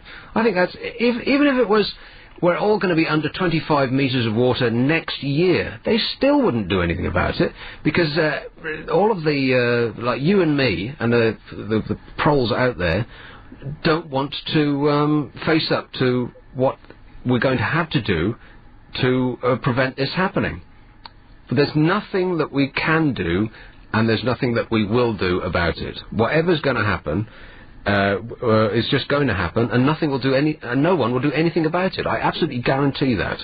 No politician is going to come in and say, right, you've got to stop using your cars, you've got to stop using your central heating, you've got to just wrap up warm with blankets, you've got to stop turning all your lights on, and you've got to stop eating food that isn't grown locally, and, you know, that's never going to happen. Yeah, but you see, they're supposed to be there to do the job that they claim that the people can't do. Yes, no, but this is a great confusion that a lot of people have about politicians, is what I said earlier on. Yeah, I know. I heard that's what got me, because they fobbed us off with regards to the Iraq War and just went on and done their thing. Believe me, I don't want any calls about the Iraq War. Not now, not ever. Never. But the thing that we're running into the news now, which is almost certainly going to be bad news. So just to sum up, to repeat what I said earlier on, don't expect them to do anything for you, because they're not there for you. The people who are running this and every other country are not running the country for the benefit of the people. The people who are running this and every other country are running the country for the benefit of the people who are running the country. Available on DAB Digital Radio. London's LBC 97.3. London's LBC 97.3. 0870 9090 973. Nick Abbott. Well, listen, give us a ring next week and tell us how it went, all right? You're not there next week. Exactly. This is LBC. I didn't say that, did I? Hey, by the way, the water is out in the building. Everything is out. Just went to the loo, can't flush it. There's no water to wash my hands, and there's no water to drink. This is one of those things where people are abseiling from helicopters in dark suits outside the building, and they're shutting us down service by service. So first the water goes, then it'll be the electricity, the lights, the heating will go, Where's that bloke in the vest when you need him? Jack Bauer. Jack Bauer doesn't wear a vest. Oh. Bruce Willis. Isn't 24 fantastic? Can you even wait to the next episode? Ooh. Love it. Say yes? Yes, I love it. So that's bizarre. How come the water's out? Like, there's no water at all. Anywhere. Nothing in the taps, there's nothing in the water machine, there's nothing in the loo. We're just finding out if it's in the whole building or if it's just this floor. Maybe we're being, like, sealed off floor by floor. It happens quite regularly. Sometimes we kind of get the nasty odour coming out too. But Oh, really? Yeah, it's nice. Right. Yeah. Do we own this building or are we renting? We rent. Right. Well, we'll get onto our estate agent and we can just pack up and go. Do you want to make that call? Which call? To the estate agent. No, I'm all right. Hey, there's some estate agents in the news, in the business news. The chap who owns Foxtons. The profits at Foxtons, one of the best-known estate agency chains, have plunged after their founder, Jonathan Hunt, paid himself a £4 million dividend. And there's a picture of his house. Good grief. Buckingham Palace isn't that big. 10 Kensington Palace Gardens. That's that fancy road with the guard at the top, isn't it? That goes by Di's old place. £14 million he spent. I bet if he moves, he negotiates a deal with Foxtons because they want 3%, and on £14 million, that's about 420,000. Just for them to have somebody come over with a digital camera, take a couple of snaps of the corner of your living room, and write up an article that's got the word "stunning" in it. I swear, if you look at the adverts of the houses at Foxtons, every single one starts with "this stunning." Every single one of them. This stunning cupboard. This stunning parking space benefits from concrete. You know why they're so successful, and you know why people hate them so much. Like generally, people hate them because in this country we always hate success. We can't stand it. It irritates us beyond all measure, and I don't really quite know why that is. I mean, you could guess as to why that is, because it goes back to we don't like people getting above their station. So if you weren't born to money, then how dare you presume to earn some? We all like to keep our place, so that's why we don't like success, because we like success to be bestowed upon us rather than the people to have the temerity to actually go out and get it. So that's why we don't like successful people. We'll doff our caps to people that don't have to actually earn any money, because they just got given it to them by accident of birth. But people who've got the wit to go out and earn it can't stand them as a nation. We'd much rather back plucky losers, which is why we're so keen, about our Olympic failures. You know, that woman who failed on the sled thing. Her great success in losing. What a bizarre thing to want to do. You lie flat on this thing and go head first 90 mile an hour down a tunnel. What kind of a sport is that? That's just insane. It's a pastime. It's not a sport. I mean, you might as well say falling out of a pub is a sport. Or driving. That's not a sport either. It's a pastime. The whole concept of the Olympics is just really bizarre to me. I thought it was supposed to be amateur. There aren't any amateurs there. Well, she's an amateur, right enough. But all of the skiers and the hot doggers and the snowboarders and, I mean, that's just the Winter Olympics. I mean, it must be pretty hard to earn money as a Winter Olympian, as a skier and such, but none of them are amateurs at all. They all make a living doing it. So how come they all can compete? I don't get it. They haven't changed the rules on the Olympics. It's supposed to be amateur events, right? Anyway, back to Foxtons.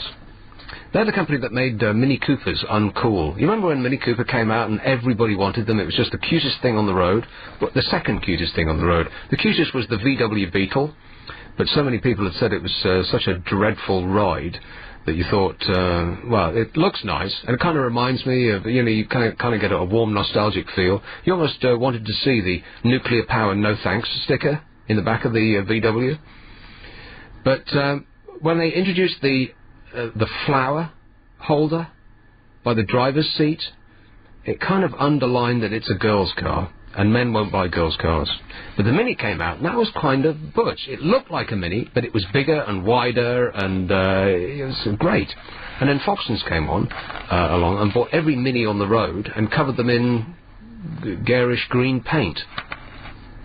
And suddenly, nobody liked them anymore. But the reason that Foxtons are successful, and speaking as someone who looks at a lot of estate agents' websites, is because they're the only company that's got a decent website. You go to the website of any other company, and they'll have a picture of the outside of a building, say it's a flat, and that's it. There won't be any pictures of the inside, there won't be any floor plans to tell you what it's like inside, they won't tell you anything about it other than the price, and you'll call them up, and some bozo on the end of the line will answer, and they're just utterly vacant, and you'll say, I mean, what do you need to know about a property? You need to know where it is, how big it is, and how much is it, and what's it like inside, right? I mean, those are the essentials. And you get all of that on the Foxtons site. They're the only company that's actually figured out that people are looking for property on the internet. You don't slog around 100 properties before you choose anymore. You look at the pictures on the internet. If you don't immediately like what you see, then you go to the next one. It's the only company that's possible to do that. Every other company, the information is almost non-existent, so you have to call them up. And mostly what you'll get is, oh, they're not in right now. Can you leave a message? I'll get them to call you back. And they never, ever call you back. You can absolutely bet your babies on it that they will not call you back. No estate agent will ever call you back, no matter how much money you want to spend with them.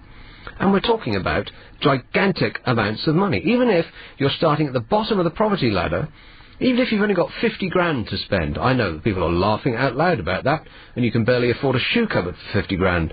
But £50,000, what else would you spend that kind of money on?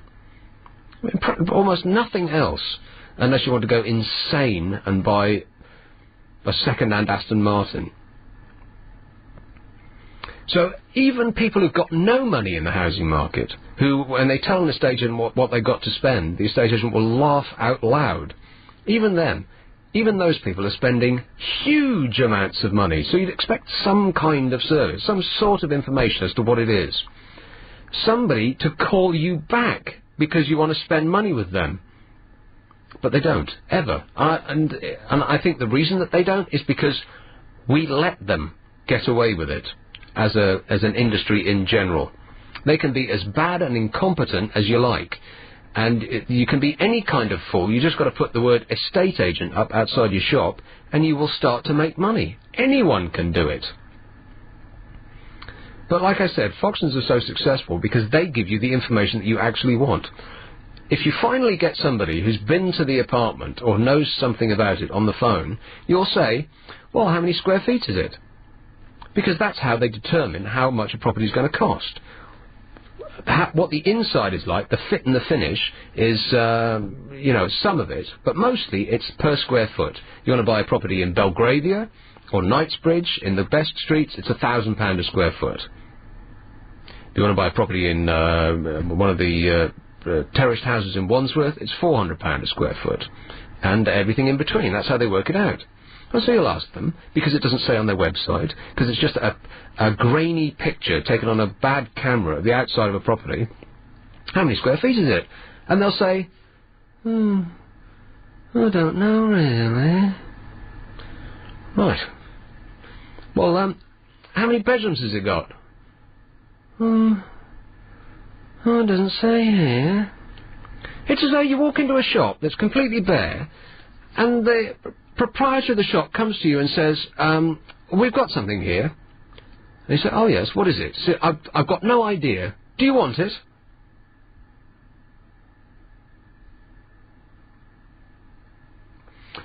This is LBC. Nick Abbott. 0870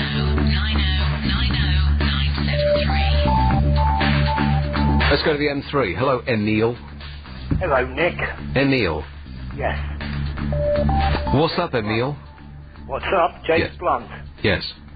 I'm sure that's rhyming slang for something, you know.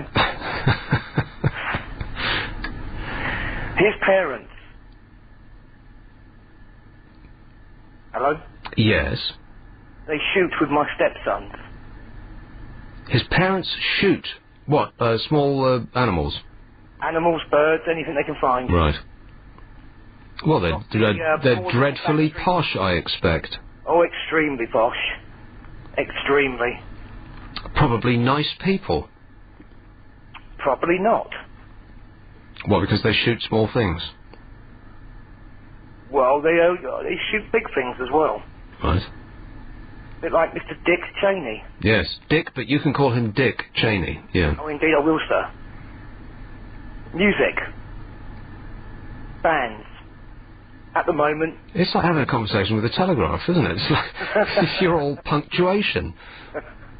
Sorry, Nick. Right, bands of this era. Rubbish. My music stuck back in the early 1980s. 1980s? Oh, seriously, of all the decades you could have chosen, you skipped over the 60s and 70s and you went with the 80s? Right, you got the Undertones? Right, well, the Undertones were the 70s, really. Well, yes, but they obviously were my obviously music is when I was... Well, they're still living, yes. Yes, just about, yeah. The Jam, obviously, they were late 70s, early 80s. Yeah. So that's all that 80s music is the 70s so far. Go on. Yeah, those Stiff Little Fingers. 70s. I know. But I'm talking about from the age of 16 onwards. That was obviously when I caught up with the music scene. Right. Well, the music that you hear, or the music that you choose to listen to in your mid-teens, is always the music that feel most passionately about. Exactly, yeah. Yeah. And the punk years were it for me. I mean, I had a little... I sort of got into proper music when I was 13, and that was around the time of, you know, the glam stuff. It was 70. I was born in 1960, and so it was like the Sweet and Slade and all that sort of stuff, which was what I bought first. But around about 13, I started listening to Joe Walsh, Led Zeppelin, Pink Floyd, and then that morphed into, when I was 16, of course, the perfect time to have been 16, probably the most perfect time in musical history, if with the possible exception of 1966. Was 1976, the height of the punk years. How exciting was that? Well, I was only 13 at the time, in 76, so... You just missed it. That must be kind of irritating, because when you were 16, it would have been 1980, and absolutely nothing of any worth happened in 1980. That was the New Romantics. Well, not until late 80, maybe. Early 81. Really. I mean, you had Duran Duran, ABC... Yeah, all that painful stuff. Mind you, Duran Duran's first album was quite good. Oh, album? You didn't buy their album. Come on. And this is the bass line on Careless Memories. Emil, I mean, you might have a girl's name, but you're actually a bloke, right? Oh. Emil, you're French. My father was French. French, right. No wonder you have bad taste in music. Such xenophobia. Such xenophobia. It's true. You go to France, and they're still playing... if they're not playing French music, because I think the French government insists that you have to play 50% French music or something ridiculous like that. And if it's not French music, which is unlistenable to the human ear, it's Michael Jackson.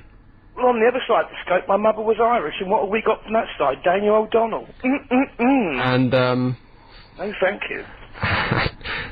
Try to butch up. And Alan. Try to butch up just a little bit, Emil, all right. Clannad, are they Irish? And that woman with the Orinoco flow, who was that? Yeah, Enya. Enya. You know, all the money that Bruce Springsteen doesn't own is owned by Enya. She is so wildly successful, it's incredible. Who is buying Enya records? That's what I'd like to know. I bought her last album. Oh. And did it sound just like the album before? Actually, it sounds like a greatest hits album. Right. Every album sounds like her greatest hits album. It's all the same. Well, there's not a lot of Irish real music anyway. Well, apart from the Cause. There's not a lot of Irish real music, is that what you just said? That's correct, yeah. What do you mean by real? Real music as in down-to-earth music, like traditional jazz. What, like the Cause? No, they all need shooting as well. As quickly as possible. Well, as long as you don't say anything controversial. I mean, shooting is perhaps going a little far. But, incarcerating? Can we agree on incarcerating? Shooting is a little too far, but how about incarcerating? Can we agree on that? What about castration? That's even better. Castration? Almost. Close. That's what they do with milk, isn't it? When was the last time you had castrated milk? This is LBC, I'm Nick Abbott, and, oh, blimey, like we need another celebrity chef. Heston Blumenthal, the bloke with no hair. He's going to be your latest celebrity chef. The culinary pioneer, whose most famous dish is snail porridge, is to join the... I mean, doesn't that just sound like it would be a bowl of snot? That is vile. Lumpy, slimy... No. I'm sure it's delicious. He's going to join the ranks of Gordon Ramsay. Oh, Gordon Bennett. Savours from Gordon Ramsay and Delia Smith. Oh, the blessed Delia. I was in a radio station once, and Delia Smith was being interviewed, and you could see her through the glass, and she just looked kind of prim and proper, and she sat very up straight. And then, and I was the next DJ in, and she came out, and she's actually very scary. I was... Because certain people have, like a force field around them, you know? You know, remember James Goldfinger? Not Goldfinger. He kind of looked like a Bond villain, but it was James Gold... What's his name? The man who owned everything. His son now is busy saving the planet with Sting. Gold... What the hell is his name? It's James Gold... something or other. You're looking utterly blank, Lucy. Should we Google it? You know, his name is, it's not Goldfinger, but it's something like that. He did look like, Ernst Stavro Blofeld. Charles Grey. He kind of looked like Charles Grey. You know, the guy with who was always stroking the white cat. Yeah. The guy who was the book in the Rocky Horror Picture Show. He looked like that. And he owned everything. He was the guy who tried to fight, Muhammad al-Fayed for Harrods. You remember? Oh no, that was somebody else. No, that was somebody else entirely. What is the chap's name? Oh, come on. James... Oh, this is going to drive me nuts now. Somebody must know. 0870 90 90 973. That's the only second time I've read that number out. That's very remiss of me, and I do apologise. It being 2.5 hours into the show, and slightly too late now. 0870 90 90 973. There you are, I'm making up for lost time. And you just had it on the phone, I bet. Who is it? Goldsmith. Jimmy Goldsmith. That's right. I was walking past one of the fancy hotels, and he got out of this gigantic car. And he, more than any other person that I've ever been in close proximity to, had a force field around him that you could light a cigarette off. He crackled with energy as he came out of this car. I don't know, there's some people who have this thing around them. It almost looked like the Force. Like he could have levitated into the lobby. What was I talking about earlier? Oh yeah, celebrity chefs. How did I get onto Jimmy Goldsmith getting out of a limousine from Gordon Ramsay? Gordon Ramsay, Gordon Bennett. Delia Smith. Yes. She had a force field around her. She made me physically terrified as she walked by. And I don't know whether that's just because I've seen her on the telly, but not really. I mean, I'm not that kind of starstruck, especially when you're in your own place of work. Yeah. But it was kind of odd, because she looks so mumsy and nice, doesn't she, on the telly? Kind of a bit stern, but like a nanny. Like, she'd definitely take care of you and kiss it better.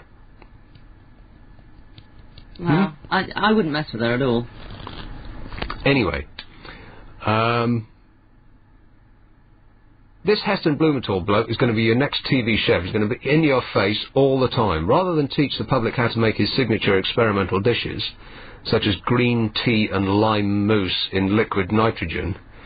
I don't know about you, but I love the taste of green tea and lime mousse in liquid nitrogen in the morning. It tastes like victory. It's a bit safer putting green tea and lime mousse in that sentence than the restaurant I was talking about earlier on, eh? A little bit, yeah. Due to broadcast in August, the show features 6 savoury dishes, fish and chips, bangers and mash, spaghetti bolognese, pizza, steak and salad, roast chicken and potato, and 2 desserts, treacle tart and black forest gatto. And you know what? I tried his treacle tart, because they put his recipe in one of the Sunday papers. Heston Blumenthal's treacle tart. 'Tis the best treacle tart what you have ever tasted, they said. And you know what? Didn't work. How many recipes have you tried from highly paid chefs who are making bazillions of pounds of churning out these books that flat out don't work? Don't just nod at me, say it on the air. Well, there was a survey... I can't hear you, dear. Can you hear me now? Yes. There was a survey last week that apparently every household has about 2,000 recipes, but you'll only ever cook about 35. That's because you just get demoralised, because they don't work. The only one who's almost guaranteed to work is the saint herself, Delia Smith. Not Jamie? No. I've lost count of the amount of his things that don't work. Really? And you follow it to the letter. Because it's not very... Huh? I think he's easy to follow. You just chuck it all in. Yeah, easy to follow, but the finished product you'd send back if it was served to you in a restaurant, right?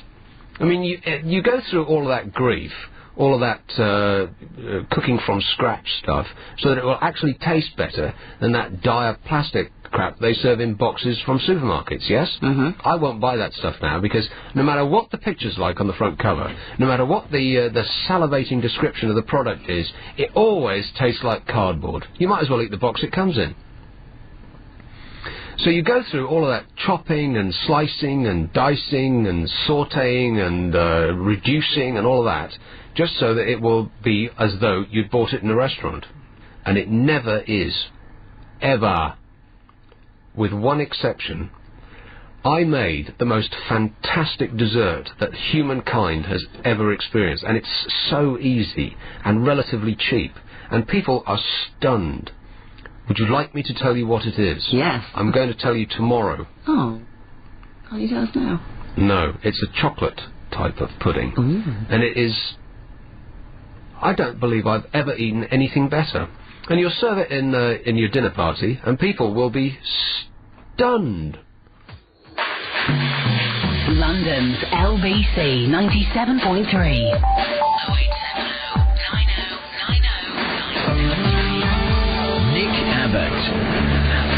And the sun is, have you noticed how much higher it is now? It gets dark at 6 now. And that happens all of a sudden, doesn't it? It's not like a gradual progression from 4 o'clock. It's the light and correspondingly the dark on the other end of the year. Just it's almost like somebody switches it on and off. And pretty soon it's going to be 8 o'clock and then 10 o'clock, and we'll all be sitting out in our balconies or the backyard or hanging your face out the window or whatever it is that you can do. You know, smoking a cheroot, enjoying a margarita. Can you even wait? Can you even wait, Tallulah? No, I can't. Is your name Tallulah? Yes, it is, Tallulah. I can't wait. It's good. It's good to have come home and it's still light and not feeling like you are living in a hole. You sound like one of those Aardman animation voices. Like you should be like a tiger, lounging on a branch somewhere, talking about the light and the space. Where do you come from, Tallulah? I could. I'm German. German? But I'm not that German. I mean, it's just a matter of... My heart is English, and my passport is German, so... It's like you're soft in the middle, but hard on the outside. No idea what that means. Not after all this time I've been in... Yes, England! So who are you going to be supporting come the World Cup? Of course, England! Well, that doesn't make any sense, Tallulah. You're German. You couldn't be any more German if you were, I've been... in lederhosen. eating schnitzel and sauerkraut. I find it very funny when you talk about these things because they don't mean anything to me anymore. Schnitzel? No, I'm talking about more or less lederhosen. Can I interest you in a Frankfurter? Oh, they're cool. I mean, they are qualities, German qualities, absolutely. Do you have any idea what goes into a Frankfurter? I don't really care because it tastes good. Or a sausage, or a... Well, they are different. Frankfurter is okay. It's pretty healthy, neat and tidy. Well, it's neat and tidy. You've got that much, yeah. Healthy, I'm not so sure about. No, neat and tidy. They scrape it up from the floor of wherever they happen to be working. Oh, don't you? No, you don't. And they you mix that up with and they other stick it in a skin, so right enough it is neat and tidy. Healthy, I'm not so sure about. No, but I've been talking about you to Class Bull. You've been talking about? You. Oh, you. I thought you said something else for a moment there. My life flashed before me. Well, I've been talking about you, but to be honest, I don't. I hate it when people let you hang on the phone. Especially record companies are very good in these things. I'm sorry. What are you saying? You're saying that you hate it when what? When people say they call you back and they never do. Yes. It's very styleless. I can't stand it. It's rude, is what it is. It's very, very, very, very rude. How many berries? Oh, loads. Even more than I said. Yes, whatever you said and triple it. Yes, it is. It's ignorant, is what it is. Yeah. We live in an ignorant, rude world. Very. And whose fault's that? Well, I think there is some sort of a fake going on, thinking that rudeness means I'm on top of you. Excuse me? No, not this sort of thing. I'm just talking about, being cool. That is not cool, not ignoring your call. Hello, you? Hello, you. So which part of Germany are you from, Tallulah? I'm from Hanover. Hanover. Mm-hmm. Ah. I've been there. It's got a cathedral. Which one do you mean? You know, Hanover Cathedral. Or no, maybe not. Oh, no, of course, in the Marktplatz. Yeah. Just in the center. Right in the center, yeah. It's very good. Which one? How many cathedrals are there in Hanover? Loads. Rubbish. I mean, cathedrals, in that, we're not talking about Barcelona, we're talking about Hanover. I mean, you mean a cathedral or a church? Or you mean the town hall? I wish I'd never started this. Well, just try to... Unstart it, yeah, it's too late now. No, well, you were impressed with the building in Hanover, that's good enough. I don't mean to, maybe I shouldn't bring this up at this point, but did you see the Graf Spee eagle that was raised from the depths just this week? Pardon me? The bronze eagle salvaged from the Admiral Graf Spee, the German battleship scuttled after the Battle of the River Plate. Did you not see this? The pictures of this gigantic bronze bird that came out of the depths? No? There's only one bird in my life, and that's my budgie. A budgie? Now, I never understood that. I mean, even worse than fish, why would you keep a bird? See, the essence of a bird is that it should fly free. That freedom is the essence of birdiness, right?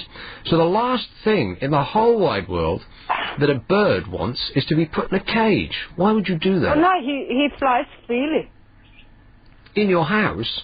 Yeah, absolutely. Well, that's not freely, is it?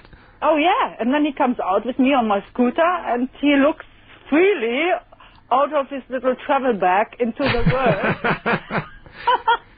Yeah, but that's not free. Oh, you see, to a bird, even a house is like a small cage. A bird can fly anywhere. That's the essence of being a bird.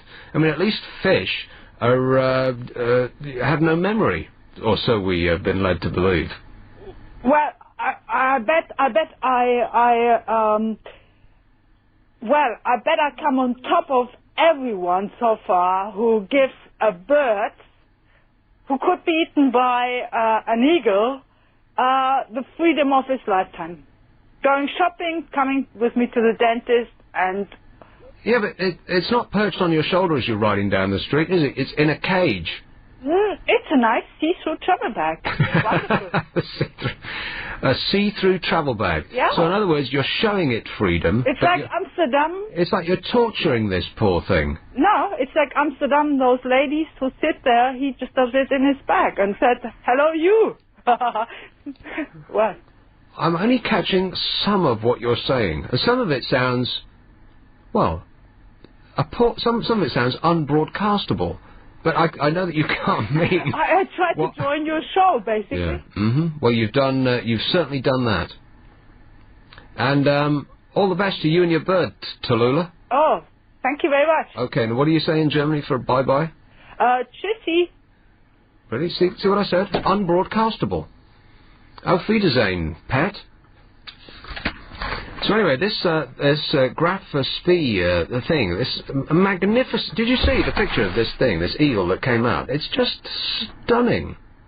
It is. It's one of the most impressive sculptures I think I've ever seen. Of course, the Nazi symbol at the bottom kind of rather dulls the enjoyment of it. But if you think of the swastika symbol as the Egyptian symbol for the sun, which is apparently what it used to be. It wasn't a Nazi invention. They nicked it. It's a sun symbol. That's actually what it... then it kind of... You can look at it in fresh light. After the eagle was pulled from the seabed last Friday, archaeologists covered the swastika on it for fear of causing offence. That's why the picture of it being pulled out of the sea, it's swaddled. But it's now gone on display with the swastika in full view at a hotel in Montevideo. Can you imagine checking into a hotel? There's a 6-foot Nazi eagle in the lobby with a swastika staring at you. Please enjoy your stay. There will be no loungers free by the pool. Next week, we'll annex sandals next door. Anyway, let's go with a call about television in Uxbridge. Robert. Why does... You're not in Uxbridge, you're in Wales. Right, okay. You explain to somebody from London how to spell where I'm from. You can't.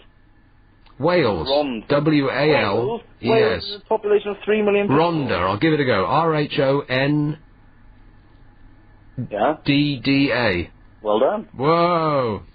Almost deserves a round of applause, doesn't it? Thank you. ExtremeRadio.org tomorrow morning 10 a.m. my show. There you go. 2 Robbies. Now, you understand I wasn't having a go at that woman. I mean, she was a very nice woman. Indecipherable for a lot of the time. But that's a story that I brought in. I was going to, I've got at least 20 stories from the papers. And I'll either get to them... Hang on a minute. And I'll either get to them or I won't. As the conversation allows. And that's the only German story I had. I wasn't having a go at her. There wasn't some Basil Fawlty moment. Because I know that people's, offence radar is up at the moment, nationally. We'll take offence at anything. And I wasn't being offensive. It was just in the news. Isn't that right, Lucy? That is correct. Anyway, back to you, Robert. Can I ask your advice on something before I start? Of course. There's a Rocky Horror Show evening at the university this week, or soon, and I want to go as one of the characters, but I don't know which one. How do you look in gold Speedos? Pretty darn good, I'd say. Right, well, I'll take that as an answer in the negative. Because all blokes think they look fantastic. Like, women are constantly fretting about how they look. Blokes, no matter what they look like, think they look great. So I would put on as many clothes as I could muster. Don't go as Frank-N-Furter. Go as why don't you go as the narrator? That's a good idea. Wear a velvet dinner jacket. Oh, that'd be easy. Yeah, there you are. I think I'm DJing tonight, so that should be fun. Hey. Yeah. Davine McCall has her own chat show. You just have to be a living, sentient, breathing human to get your own chat show these days. I mean, look at me. Well, on television. No, I don't ever want to be on TV. Davina McCall has got a chat show. I mean, And they described it as a mix of guests and music. So that's unique. well, guests and music. Parkinson, all the others are the same, don't they? Apart from Frank Skinner, who I think actually has the best chat show of the lot. Actually, there is I guess it's not really a chat show, although parts of it are.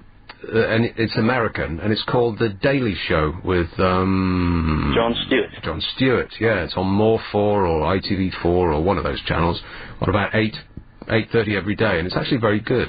I mean, most of it's about American politics, but for that kind of program, I think it's about the best at the moment. It's actually cool. I saw an episode where Jimmy Carter... Or as that previous woman would have said, it's on top of all the other shows. Yes. How did you find, or how do you find Big Brother?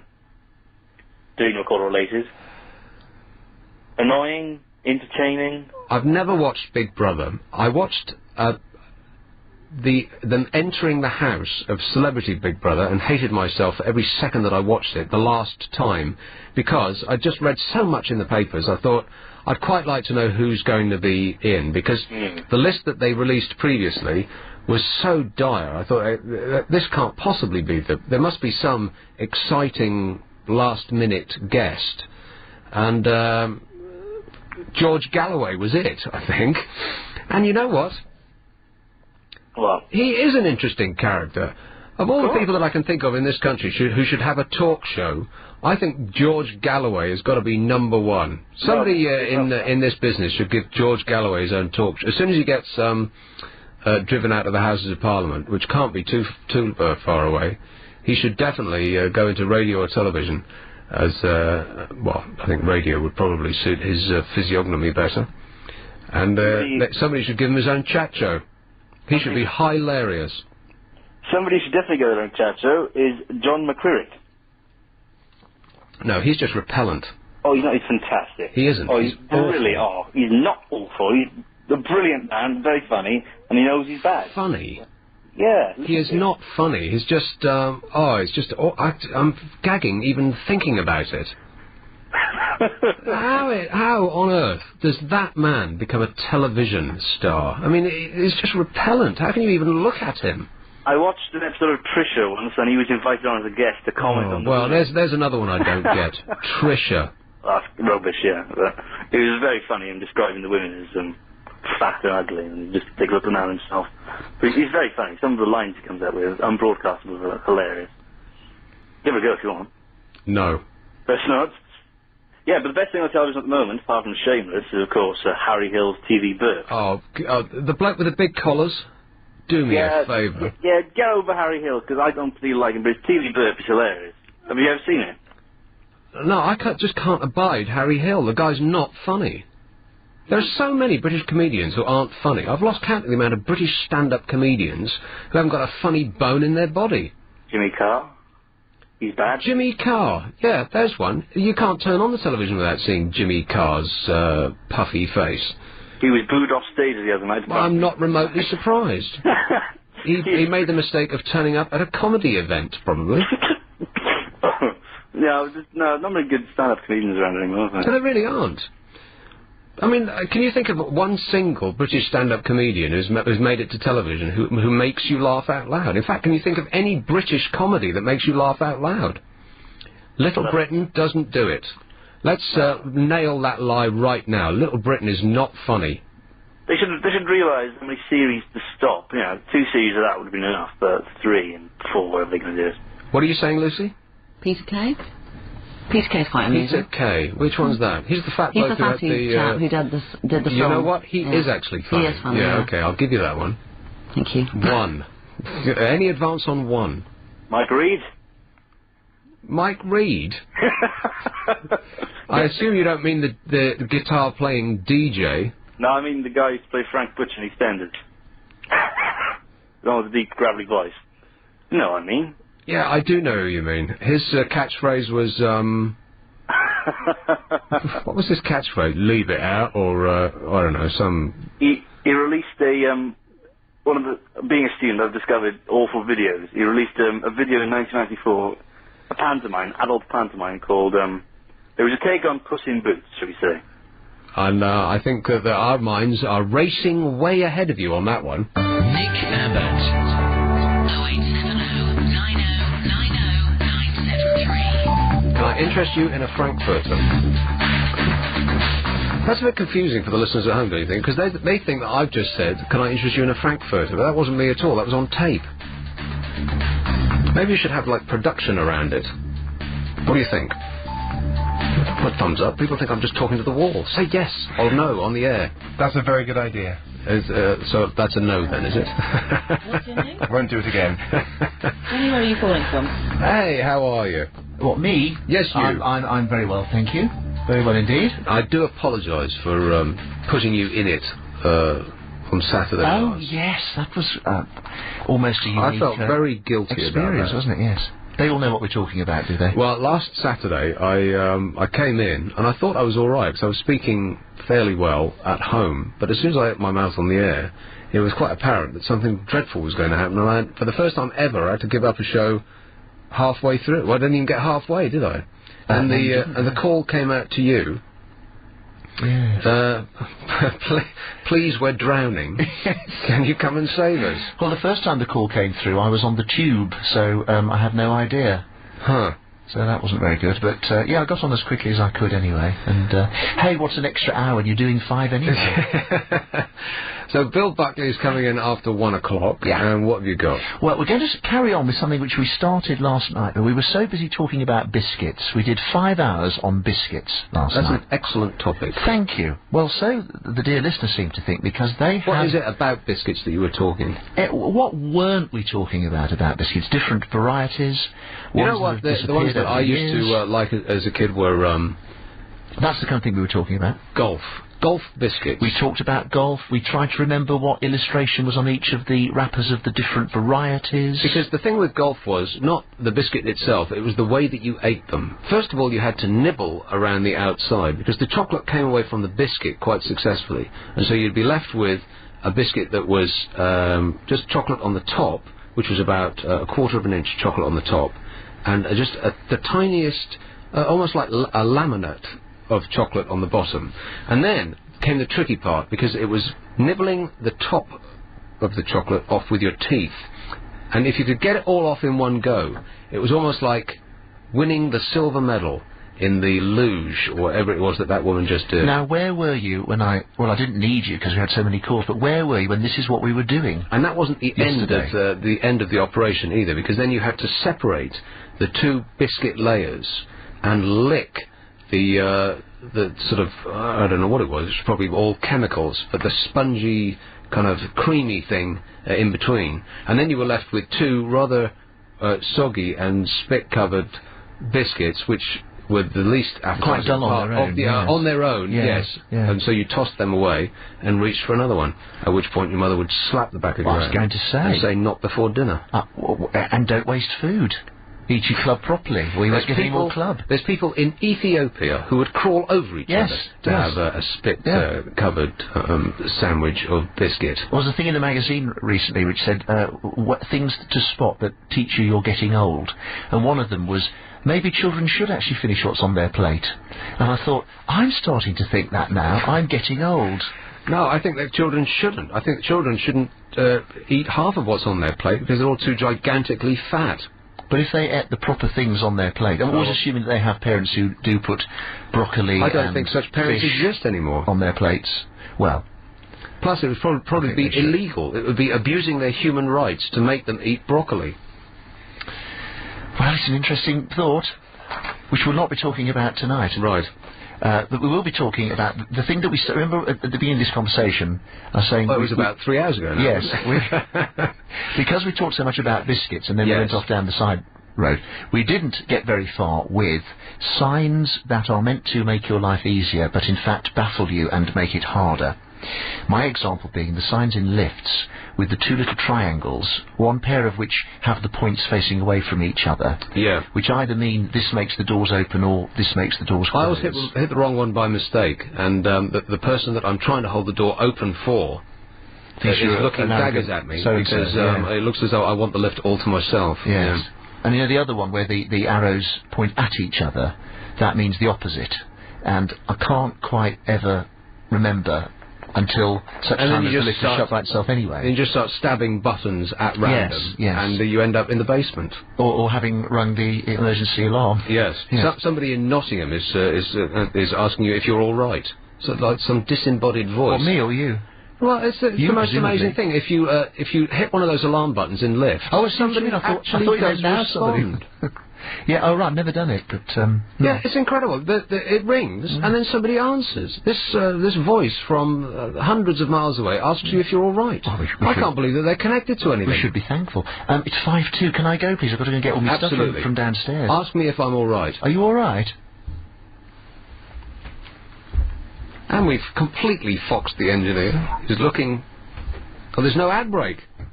No ad at 55. You see, there it was right on my screen, and I panicked you, didn't I, Gary? Sorry about that, mate.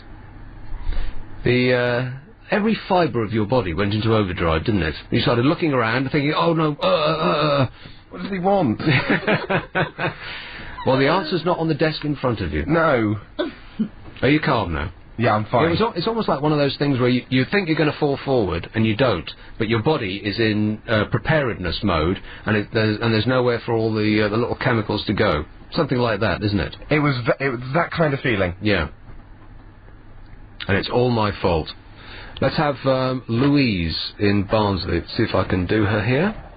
No, I can't. Can you do it for me? This is ridiculous. I cannot work this screen. And Lucy will come in here, who's only a girl, and she works it every time. Isn't that right? That is correct. She's got nails, which part is correct? That you're only a girl, or you can use it every time? I'm not only a girl, but I can get it right every time. Here's Louise. Hello. Hi, Nick. Louise. I'm all right, thanks. Is your voice no better? Well, if I get through the next 2 shows, I will be ecstatic. Oh.